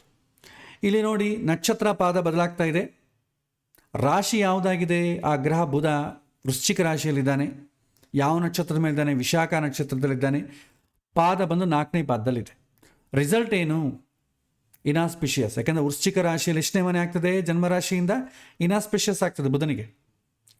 ಯಾವಾಗ ಈ ಒಂದು ವೃಶ್ಚಿಕ ರಾಶಿಗೆ ಇನಾಸ್ಪಿಷಿಯಸ್. ಆಮೇಲೆ ಏನು ಇದರ ಫಲ ಏನು ಅಂತ ತಿಳ್ಕೊಳ್ಬೇಕು. ಇಲ್ಲಿ ಇನ್ಫೋ ಅಂತಿದೆ, ಒಂದು ಸಣ್ಣ ಐ ಅಂತ ಒಂದು ಮಾರ್ಕ್ ಇದೆ, ಇನ್ಫಾರ್ಮೇಷನ್ ಮಾರ್ಕ್. ಇದನ್ನು ಪ್ರೆಸ್ ಮಾಡಿದರೆ ಇಲ್ಲಿ ನಿಮಗೆ ರೆಫರೆನ್ಸ್ ಕಾಣುತ್ತೆ. ನಾನು ನಿಮಗೆ ಟೇಬಲ್ ರೂಪದಲ್ಲಿ ಕೊಟ್ಟಿದ್ದೀನಲ್ಲ, ಅದು Sanskrit reference plus English reference ಕಾಣುತ್ತೆ. When Budha transit in the natal sign, it brings mental disturbance, wind related elements, delay in meals, disputes and association with bad people. ಆಮೇಲೆ ನೋಡಿ, ಇದು ನಿಮಗೆ ಎಷ್ಟು ಡೇಟ್ಸ್ ಬೇಕೋ ಅಷ್ಟು ಡೇಟ್ಸ್ ಇರ್ತದೆ ಇಲ್ಲಿ. ಈಗ ಸಪೋಸ್ ಶುಕ್ರ ಇಲ್ಲಿ ಆಸ್ಪಿಷಿಯಸ್ ಅಂತ ತೋರಿಸ್ತಾ ಇದೆ. ಇಲ್ಲಿ ಇನ್ಫಾರ್ಮೇಷನ್ ಬಟನ್ ಪ್ರೆಸ್ ಮಾಡಿ, ನಿಮಗೆ ಅದಕ್ಕೆ ಸಂಬಂಧಪಟ್ಟ ಇನ್ಫಾರ್ಮೇಷನ್ ಸಿಗುತ್ತೆ. ಇದನ್ನು ನೀವೇನು ಮಾಡ್ಬೋದು, ಫಿಲ್ಟರ್ ಮಾಡ್ಕೋಬೋದು. ನನಗೆಲ್ಲ ಬೇಕಾಗಿಲ್ಲ. ಈಗ ಸಪೋಸು ಇನ್ನೊಂದು 2030 ತನಕ ನನಗೆ ಡೀಟೇಲ್ಸ್ ಬೇಕು ನನ್ನ ರಾಶಿಗೆ. ಆಮೇಲೆ ಅದರಲ್ಲಿ ಗುರುದು ಮಾತ್ರ ಬೇಕು, ಎಲ್ಲರದ್ದು ಬೇಕಿಲ್ಲ. ಇಲ್ಲಿ ಗ್ರಹ ಅಂತಿದೆ, ಅಲ್ಲಿ ಪ್ರೆಸ್ ಮಾಡಿ ಗುರು ಮಾತ್ರ ಸೆಲೆಕ್ಟ್ ಮಾಡ್ಕೊಳ್ಳಿ. ಅದ ಮೇಲೆ ಒಂದು ಸ್ವಲ್ಪ ಪ್ರೆಸ್ ಮಾಡಿ ಸಾಕು. ಬರೀ ಗುರುದೇ ತೋರಿಸುತ್ತೆ, ಯಾವಾಗ ಅನುಕೂಲ ಯಾವಾಗ ಪ್ರತಿಕೂಲ. ಇದರಲ್ಲಿ ಕೂಡ ನನಗೆ ನಕ್ಷತ್ರಗಳು ಚೇಂಜ್ ಆಗೋದು, ಪಾದ ಚೇಂಜ್ ಆಗೋದೆಲ್ಲ ಬೇಕಾಗಿಲ್ಲ. ರಾಶಿ ಚೇಂಜ್ ಆಗೋದು ಬೇಕು.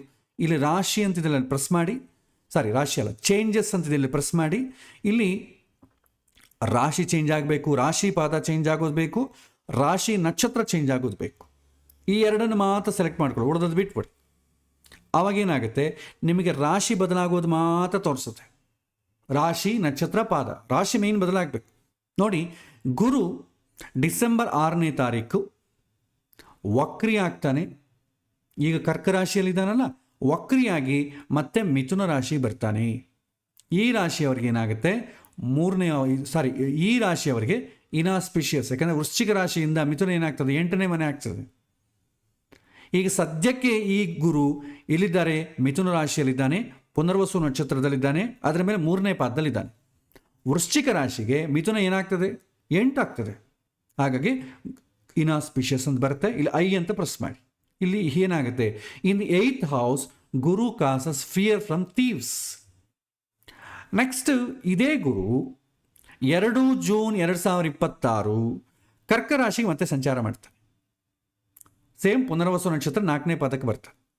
ಆಸ್ಪಿಷಿಯಸ್. ಇಲ್ಲಿ ಐ ಅಂತ ಪ್ರೆಸ್ ಮಾಡಿದರೆ ನಿಮಗೆ in the 9th house Guru brings wealth, family, harmony, domestic celebrations and sweet enjoyable food. ಈ ರೀತಿ ಇದು ಮತ್ತೆ ಗುರುಬಲ ಬಂತು.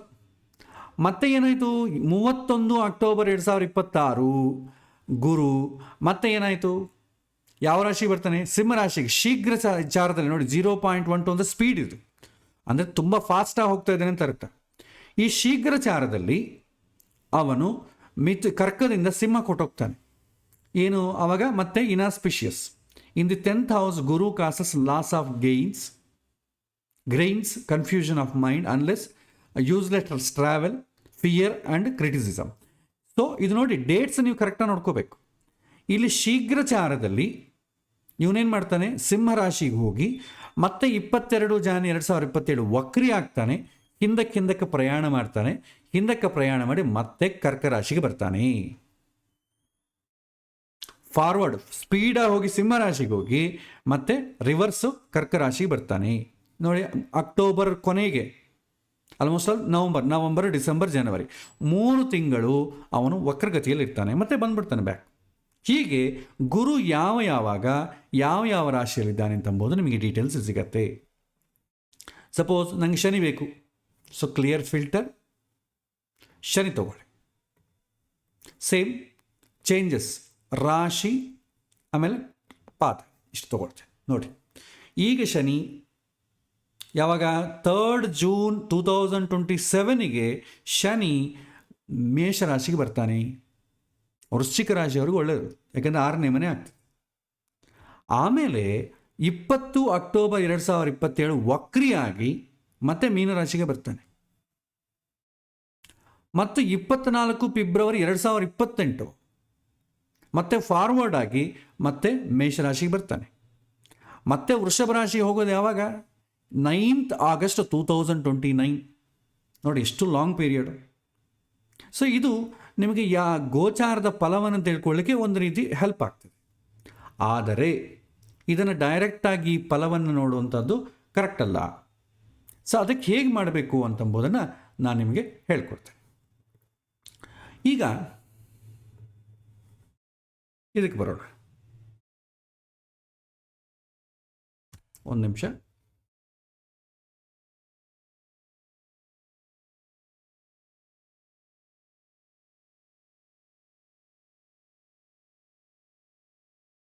ಒಂದು ಆ್ಯಪ್ ಓಪನ್ ಮಾಡ್ತೇನೆ.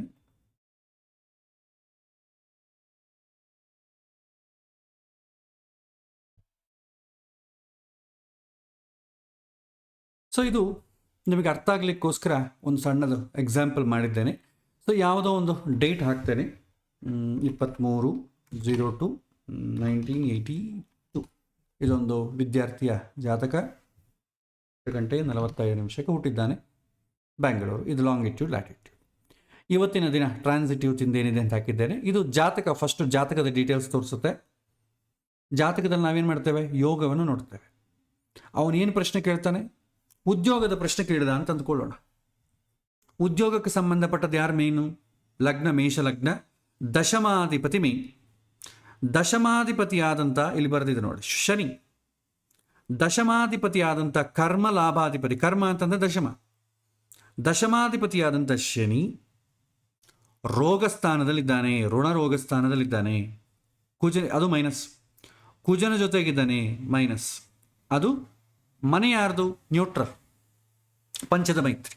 ಸೊ ಏನು ಒಂದು ಪಾಸಿಟಿವ್ ಕೂಡ ಇಲ್ಲ ಉದ್ಯೋಗದ ಮೇಲೆ, ಒಂದು ಶುಭಗ್ರಹ ಸಂಬಂಧ ಇಲ್ಲ, ಏನೂ ಇಲ್ಲ.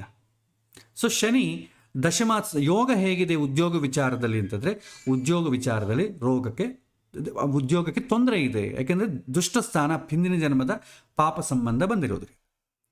ಅದೇ ಶನಿ ಈಗ ಉದ್ಯೋಗಕ್ಕೆ ಸಂಬಂಧಪಟ್ಟ ಪ್ರಶ್ನೆ ಕೇಳಿದನಲ್ಲ, ಗೋಚಾರ ಹೇಗಿದೆ ಅಂತ ನೋಡಿ. ಈಗ ಗೋಚಾರದಲ್ಲಿ ಶನಿ ಮಹಾರ್ದಶೆ ನಡೀತಾ ಇದೆ, ಅದರಲ್ಲಿ ಶುಕ್ರ ಭುಕ್ತಿ ನಡೀತಾ ಇದೆ.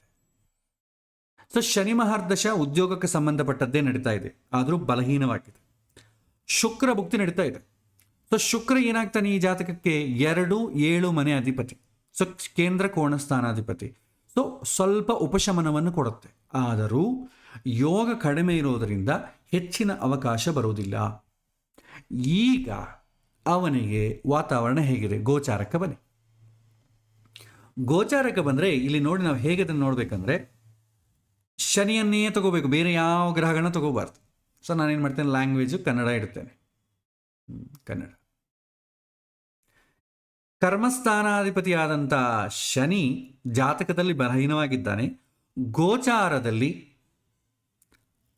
ಹೇಗಿದ್ದಾನೆ ನೋಡಿ, ಇಲ್ಲಿ ಜಾತಕದಲ್ಲೇನೋ 6ನೇ ಮನೆಗಿದ್ದಾನೆ, ಇಲ್ಲಿ ಟ್ರಾನ್ಸಿಟ್ ಪೊಸಿಷನ್ ಅಂತಿದೆ. ಗೋಚಾರದಲ್ಲಿ 2ನೇ ಮನೆಗಿದ್ದಾನೆ. ಅವನು ಯಾವ ರಾಶಿ ಆಗಿದೆ? ಒಂದು ನಿಮಿಷ, 2ನೇ ಮನೆಗ ಶನಿ 2ನೇ ಮನೆಗೆ. ಯಾಕೆಂದ್ರೆ ಅವನು ಕುಂಭರಾಶಿ ತಾನೆ.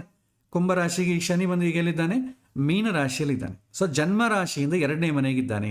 ಜನ್ಮ ರಾಶಿಯಿಂದ ಶನಿ 2ನೇ ಮನೆಗಿದ್ರೆ ಏನು ಸೂಚನೆ ಮಾಡ್ತಾನೆ? ನಾವು ಶ್ಲೋಕಗಳನ್ನ ಕೊಟ್ಟಿದ್ದೀವಲ್ಲ, ಅದರ ಪ್ರಕಾರ ನೋಡಿದ್ರೆ ಗೊಂದಲ, ಅತಿಯಾದಂಥ ಸಂಕಟ, ಉದ್ಯಮಗಳ ವಿನಾಶ, ಸೋಮಾರಿತನ ಮತ್ತು ಮಾನಸಿಕ ದುಃಖವನ್ನು ಉಂಟು ಮಾಡ್ತದೆ ಅಂತ ಸ್ಟೇಟ್ಮೆಂಟ್ ಇಲ್ಲಿದೆ. ಇದು ನಾವು ಅಲ್ಲಿ ಓದಿದ್ದೇವೆ ಆಲ್ರೆಡಿ. ಇದನ್ನೇನು ಮಾಡಬೇಕು? ಈ ಸ್ಟೇಟ್ಮೆಂಟನ್ನು ಉದ್ಯೋಗಕ್ಕೆ ಅಪ್ಲೈ ಮಾಡಬೇಕು. ಎಲ್ಲದಕ್ಕೂ ಅಪ್ಲೈ ಮಾಡೋಂಗಿಲ್ಲ. ಅವನು ಏನು ಪ್ರಶ್ನೆ ಕೇಳುತ್ತಾನೆ, ಆ ಸಮಯದಲ್ಲಿ ಯಾವ ದಶೆ ನಡೀತಾ ಇದೆ ಅದಕ್ಕೆ ಅಪ್ಲೈ ಮಾಡಬೇಕು, ಅನ್ವಯ ಮಾಡಬೇಕು. ಈಗ ಉದ್ಯೋಗಕ್ಕೆ ಸಂಬಂಧಪಟ್ಟ ಪ್ರಶ್ನೆ ಕೇಳಿದ್ದಾನೆ, ಉದ್ಯೋಗಕ್ಕೆ ಸಂಬಂಧಪಟ್ಟ ದಶೆ ನಡೀತಾ ಇದೆ, ಹಾಗಾಗಿ ಅದಕ್ಕೆ ತಗೊಂಡ್ರೆ ಇಲ್ಲಿ ಏನು ನಡೀತದೆ ಅಂದರೆ ಗೊಂದಲ. ಯಾವ ವಿಚಾರದಲ್ಲಿ? ಉದ್ಯೋಗ ವಿಚಾರದಲ್ಲಿ ಗೊಂದಲ, ಅತಿಯಾದ ಸಂಕಟ, ಬೇರೆಯವ್ರಿಗೆ ಉದ್ಯೋಗ ಬರ್ತಾ ಇದೆ ನನಗೆ ಬರ್ತಾ ಇಲ್ವಲ್ಲ ಅಂತ ಸಂಕಟ, ಉದ್ಯಮಗಳ ವಿನಾಶ, ಸೋಮಾರಿತನ, ಉದ್ಯೋಗದಲ್ಲಿ ಪ್ರಯತ್ನ ಮಾಡೋದಿಲ್ಲ ಮತ್ತು ಮಾನಸಿಕವನ್ನು ದುಃಖ ಉಂಟು ಮಾಡ್ತದೆ. ಅವನು ಲೇಸಿಯಾಗಿರ್ತಾನೆ, ನನಗೆ ಬರ್ತಿಲ್ಲ ಅಂತ ಒದ್ದಾಡ್ತಾನೆ. ಇನ್ ಕೇಸ್ ಈಗ ಈ ಶನಿ ಈ ಜಾತಕಕ್ಕೆ ಸಪ್ತಮಾಧಿಪತಿ ಆದ ಅಂತ ಇಟ್ಕೊಳ್ಳೋಣ. ಸಪ್ತಮಾಧಿಪತಿ ಅಂದ್ರೆ ಏನು? ಮದುವೆ, ವೈವಾಹಿಕ ಜೀವನ ಎಲ್ಲ ಬರ್ತದೆ. ಅದಕ್ಕೆ ಸಂಬಂಧಪಟ್ಟದ್ದು ನೀವು ಇದನ್ನು ಅನ್ವಯ ಮಾಡಬೇಕು. ವೈವಾಹಿಕ ಜೀವನದಲ್ಲಿ ಗೊಂದಲ, ಇದೆಲ್ಲ ಅಪ್ಲೈ ಮಾಡಬೇಕು ಅಂತ ಏನಿಲ್ಲ. ಇದರಲ್ಲಿ ಈ ಸ್ಟೇಟ್ಮೆಂಟಲ್ಲಿ ಯಾವುದು ವಿವಾಹಕ್ಕೆ ಅಪ್ಲೈ ಆಗುತ್ತೋ ಅದನ್ನು ಮಾತ್ರ ತಗೊಳ್ಳಿ, ಉಳಿದದ್ದು ಬಿಟ್ಬಿಡಿ. ಒಂದೊಂದ್ಸಲ ಮರಣ ಅಂತ ಇರ್ತದೆ, ಅದನ್ನು ಬಿಟ್ಬಿಡಿ, ಯಾಕೆಂದರೆ ವಿವಾಹಕ್ಕೇನು ಸಂಬಂಧ ಇಲ್ಲ ಅದು. ಸೊ ವಿವಾಹ ವಿಚಾರದಲ್ಲಿ ಗೊಂದಲ, ವಿವಾಹ ವಿಚಾರದಲ್ಲಿ ಇನ್ನೂ ಆಗಿಲ್ವಿ ಅತಿಯಾದ ಸಂಕಟ, ಅಥವಾ ಹೆಂಡತಿ ಗಂಡ ಒಬ್ಬನೊಬ್ಬರು ಗಲಾಟೆ, ಅದೊಂದು ಸಂಕಟ, ಬೇರೆಯವ್ರು ಚೆನ್ನಾಗಿದ್ದಾರೆ ಅಂತೇಳಿ ಸೋಮಾರಿತನ ಅಂತಂಬುದು ವಿವಾಹ ವಿಚಾರದಲ್ಲಿ ಏನು ಅಪ್ಲೈ ಆಗಲ್ಲ. ಮಾನಸಿಕ ದುಃಖ ಅಂತಂಬುದು ಅಪ್ಲೈ ಆಗ್ತದೆ. ಯಾವುದು ಅಪ್ಲೈ ಆಗುತ್ತೋ ಅದನ್ನು ತಗೊಳ್ಳಿ. ನೀವು ನೋಡಬೇಕಾದೇನು, ಆ ಗ್ರಹಕ್ಕೆ ಏನು ಜಾತಕದಲ್ಲಿ ಪೋರ್ಟ್ಫೋಲಿಯೋ ಬಂದಿದೆ, ಅವನು ಈ ಗೋಚಾರದಲ್ಲಿ ಏನು ಸೂಚನೆ ಮಾಡ್ತಾನೆ. ಸಪೋಸ್ ಚಂದ್ರ ತಗೊಳ್ಳಿ, ಚಂದ್ರ ಗುಡ್ ಅಂತಿದೆ. ಅವನ ಮಾನಸಿಕ ಸಂತೋಷ, ನಿರಂತರ ಆನಂದ, ರುಚಿಕರವಾದಂಥ ಆಹಾರ ಮತ್ತು ಸಂಪತ್ತು ಮತ್ತು ಧಾನ್ಯಗಳ ಲಾಭವನ್ನು ನೀಡ್ತದೆ ಅಂತಿದೆ. ಈಗ ಸಪೋಸ್ ಇದು 5ನೇ ಮನೆ ಅಧಿಪತಿ ಆಗಿದ್ದ ಅಂತ ಅಂದ್ಕೊಳ್ಳಿ, ಪಂಚಮಾಧಿಪತಿ ಆಗಿದ್ದ ಅಂತ ಅಂದ್ಕೊಳ್ಳಿ. ಮಾನಸಿಕ ಸಂತೋಷ ಅಂತಂದರೆ ಪಂಚಮಾಧಿಪತಿ ಅಂದ್ರೆ ಏನು? ಸಂತಾನ ಅಥವಾ ತಿಳುವಳಿಕೆ. ಸೊ ಸಂತಾನದಿಂದ ಸಂತೋಷವಾಗಿರ್ತಾನೆ, ಮಕ್ಕಳಿಂದ ತುಂಬ ಆನಂದವಾಗಿರ್ತಾನೆ, ಅಥವಾ ಜ್ಞಾನದಿಂದ ಜಾಸ್ತಿ ಓದೋದ್ರಿಂದ ಕಂಟೆಂಟ್ಮೆಂಟಾಗಿ ಆನಂದವಾಗಿರ್ತಾನೆ, ನಿರಂತರ ಆನಂದ ಮಕ್ಕಳೊಂದಿಗೆ. ರುಚಿಕರವಾದಂಥ ಆಹಾರ ಮತ್ತು ಸಂಪತ್ತು, ಮಕ್ಕಳ ವಿಚಾರಕ್ಕೆ ಜೊತೆಯಾಗಿದ್ದು ಅವನು ಆಹಾರ ಕೊಡ್ತಾನೆ, ಸಂಪಾದನೆಯೂ ಮಾಡ್ತಾನೆ, ಅಥವಾ ಜ್ಞಾನದಿಂದ ಸಂಪಾದನೆ ಮಾಡ್ತಾನೆ, ಮತ್ತು ಧಾನ್ಯದ ಲಾಭವನ್ನು ನೀಡ್ತದೆ. ಧಾನ್ಯ ಅಂತಂದರೆ ಬರೀ ಭತ್ತ ಅಂತ ನಾನು ತಿಳ್ಕೊಳ್ಬೇಡಿ. ಧಾನ್ಯ ಅಂತಂದಾಗ ಅವನು ಏನು ಪ್ರಶ್ನೆ ಕೇಳಿದ್ದಾನೆಯೋ ಅದಕ್ಕೆ ರಾ ಮೆಟೀರಿಯಲ್ ಅಂತ ತಿಳ್ಕೊಳ್ಬೇಕು. ಸೊ ಜ್ಞಾನ ಅಂತಂಬೋ ಧಾನ್ಯ ತಿಳ್ಕೊಳ್ಬೋದು. ಸಂತಾನ ಇವಂದೇ ಅಲ್ವಾ. ಸೊ ನನ್ನ ವಂಶಾಂಕುರ ಇದು ಅಂತ ಅಂತಾನೆ. ಸೊ ಅವನಿಗೆ ಈಗ ಏನು ನಡೀತಾ ಇದೆ ಅದಕ್ಕಿದು ಅನ್ವಯ ಮಾಡಬೇಕಾದೆ ವಿನಾ ನೀವು ಸಪರೇಟಾಗಿ ನೋಡ್ರೆ ಉತ್ತರ ಬರಲ್ಲ. ಈಗ ಶನಿ ಗುರು ತಗೊಳ್ಳಿ. ಗುರು ಹೆಂಡತಿ ಮಕ್ಕಳು ಮತ್ತು ಬಂಧುಗಳೊಂದಿಗೆ ವಿವಾದಗಳು ಯಾವಾಗ 6ನೇ ಮನೆಗಿದ್ರೆ ಇದೆಲ್ಲ ಸೂಚನೆ ಮಾಡ್ತದೆ. ಆ ಜಾತಕಸ್ಥನಿಗೆ ಗುರು ಏನು ಆಧಿಪತ್ಯ ವಹಿಸ್ತಾನೆ? ಭಾಗ್ಯ ವ್ಯಯಾಧಿಪತಿ. ಆ ವಿಚಾರಕ್ಕೆ ಇದು ಹೇಳಬೇಕೇ ಆಗಲಿ, ಬೇರೆದಕ್ಕೆಲ್ಲ ಹೇಳಿಕ್ಕೆ ಬರಲ್ಲ. ಭಾಗ್ಯ ವಿಚಾರಕ್ಕೆ ಬಂದಾಗ ಹೆಂಡತಿ ವಿಚಾರ ಯಾವ್ದು ಅನ್ವಯ ಆಗುತ್ತೋ ಆ ವಿಷಯಕ್ಕೆ ಅದನ್ನು ತಗೊಳ್ಳಿ, ಉಳಿದದ್ದು ಬಿಟ್ಬಿಡಿ, ಎಲ್ಲವನ್ನು ಹೇಳಲಿಕ್ಕೆ ಹೋಗಬೇಡಿ. ಅದು ಈ ವಿಷಯಕ್ಕಲ್ಲ, ಬೇರೆ ಆಧಿಪತ್ಯಕ್ಕೆ ಅನ್ನೋದು ವರ್ಕೌಟ್ ಆಗ್ತದೆ.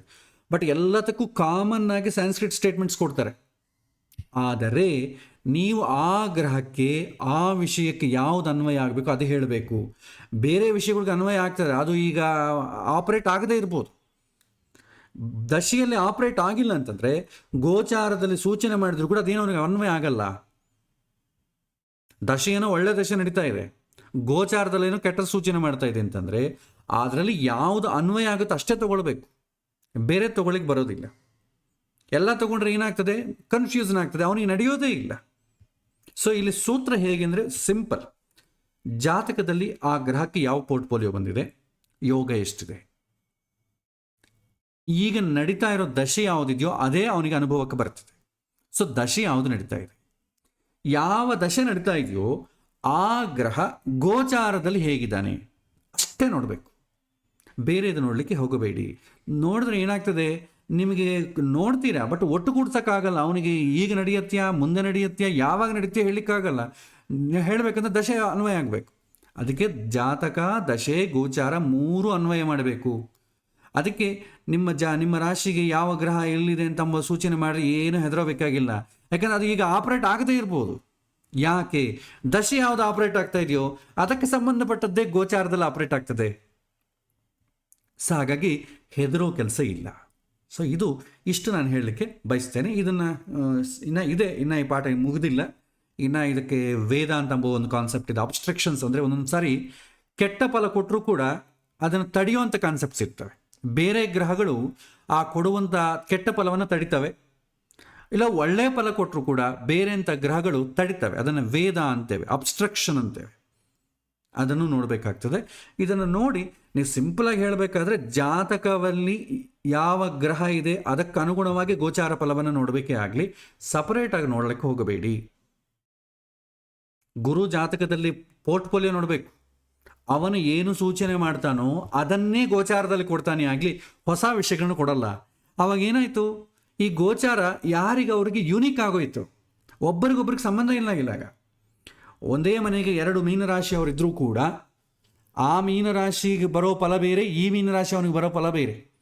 ಯಾಕೆ ಅಂತಂದರೆ ಇಬ್ಬರ ಜಾತಕದಲ್ಲಿ ಲಗ್ನ ಬೇರೆ ಇರ್ತದೆ, ಅವ್ರ ಪೋರ್ಟ್ಫೋಲಿಯೋ ಬೇರೆ ಇರ್ತದೆ. ಗುರುಬಲ ಇಬ್ಬರಿಗೂ ಬಂದಿದೆ.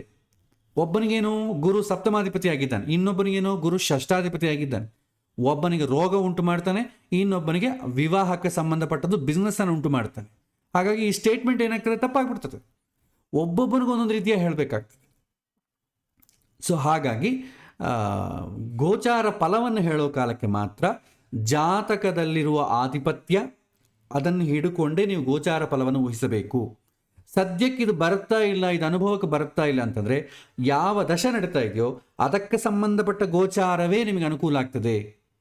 ಈಗ ಈ ವ್ಯಕ್ತಿಗೆ ಶನಿ ಮಹರ್ದಶೆ ಶುಕ್ರ ಭಕ್ತಿ ನಡೀತಾ ಇದೆ. ಆ ವಿಷಯಗಳಿಗೆ ಸಂಬಂಧಪಟ್ಟದ್ದೇನಾದರೂ ಗೋಚಾರದಲ್ಲಿದ್ದರೆ ಅವೇ ಆಕ್ಟಿವೇಟ್ ಆಗ್ತವೆ, ಬೇರೆವೇ ಆಕ್ಟಿವೇಟ್ ಆಗಲ್ಲ. ಆದರೆ ಗೋಚಾರದ ಫಲವನ್ನು ಹೇಳೋ ಕಾಲಕ್ಕೆ ಥ್ರೂಔಟ್ ಲೈಫಲ್ಲಿ ಹೇಗಿರುತ್ತೆ ಅಂತ ಎಲ್ಲ ಇರ್ತದೆ. ನಿಮಗೆ ಈಗ ಸದ್ಯಕ್ಕೆ ಏನು ಆಪರೇಟ್ ಆಗ್ತಾ ಇದೆ ಅದನ್ನು ಮಾತ್ರವೇ ತಗೊಳ್ಬೇಕು.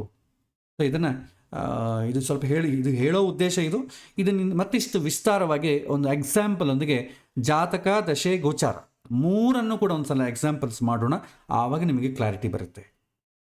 ಸಿಂಪಲಾಗಿ ನೀವು ತಿಳ್ಕೊಳ್ಬೇಕಾದಿಷ್ಟೇ, ಗೋಚಾರವನ್ನು ಸಪ್ರೇಟಾಗಿ ನೋಡ್ಲಿಕ್ಕೆ ಹೋಗಬೇಡಿ.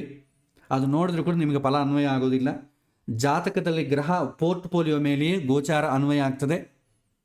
ದಶೆ ಯಾವುದು ನಡೀತಾ ಇರ್ತದೆಯೋ ಅದೇ ಗೋಚಾರದಲ್ಲಿ ಆ ವಾತಾವರಣವಾಗಿ ನಿಮಗೆ ಅನುಕೂಲವೋ ಪ್ರತಿಕೂಲವೋ ಕೊಡ್ತದೆ. ಇದು ನಾವು ತಿಳ್ಕೊಳ್ಬೇಕು. ಇದು 3 ಅನ್ವಯ ಮಾಡಿ ಒಂದು ಎಕ್ಸಾಂಪಲ್ ಮಾಡೋಣ. ಇವತ್ತು ಸಮಯ ಇಲ್ಲ, ಮುಂದಿನ ವಾರ ಎಕ್ಸಾಂಪಲ್ ಮಾಡೋಣ, ಆವಾಗ ನಿಮಗೊಂದು ಕ್ಲಾರಿಟಿ ಬರುತ್ತೆ. ಒಂದು ಸಲ ನಮಗೆ ದಶ ಗೋಚಾರ ಎಲ್ಲ ಮುಗೀತು ಅಂತಂದರೆ ನಮಗೆ ಇನ್ನೂ ಕಾನ್ಸೆಪ್ಟ್ಸ್ ಇದೆ. ನಾವು ಉದ್ಯೋಗದವರೆಗೆ, ಹಣದವರೆಗೆ ಹೇಳಿದ್ದೇವೆ. ಇನ್ನು ಎಲ್ಲದಕ್ಕಿಂತಲೂ ದೊಡ್ಡ ವಿಷಯ ವಿವಾಹ ಇದೆ. ಆ ವಿವಾಹವನ್ನು ಕೂಡ ಹೇಳಬೇಕಾಗುತ್ತೆ. ಸೊ ಇದು ಇವತ್ತಿನ ಪಾಠ. ಮತ್ತು ಮುಂದಿನ ವಾರ ಮತ್ತೆಷ್ಟು ವಿಚಾರದಿಂದ ನಾವು ಮುಂದುವರಿಯೋಣ. ಶ್ರೀಕೃಷ್ಣ ಅರ್ಪಣಮಸ್ತು.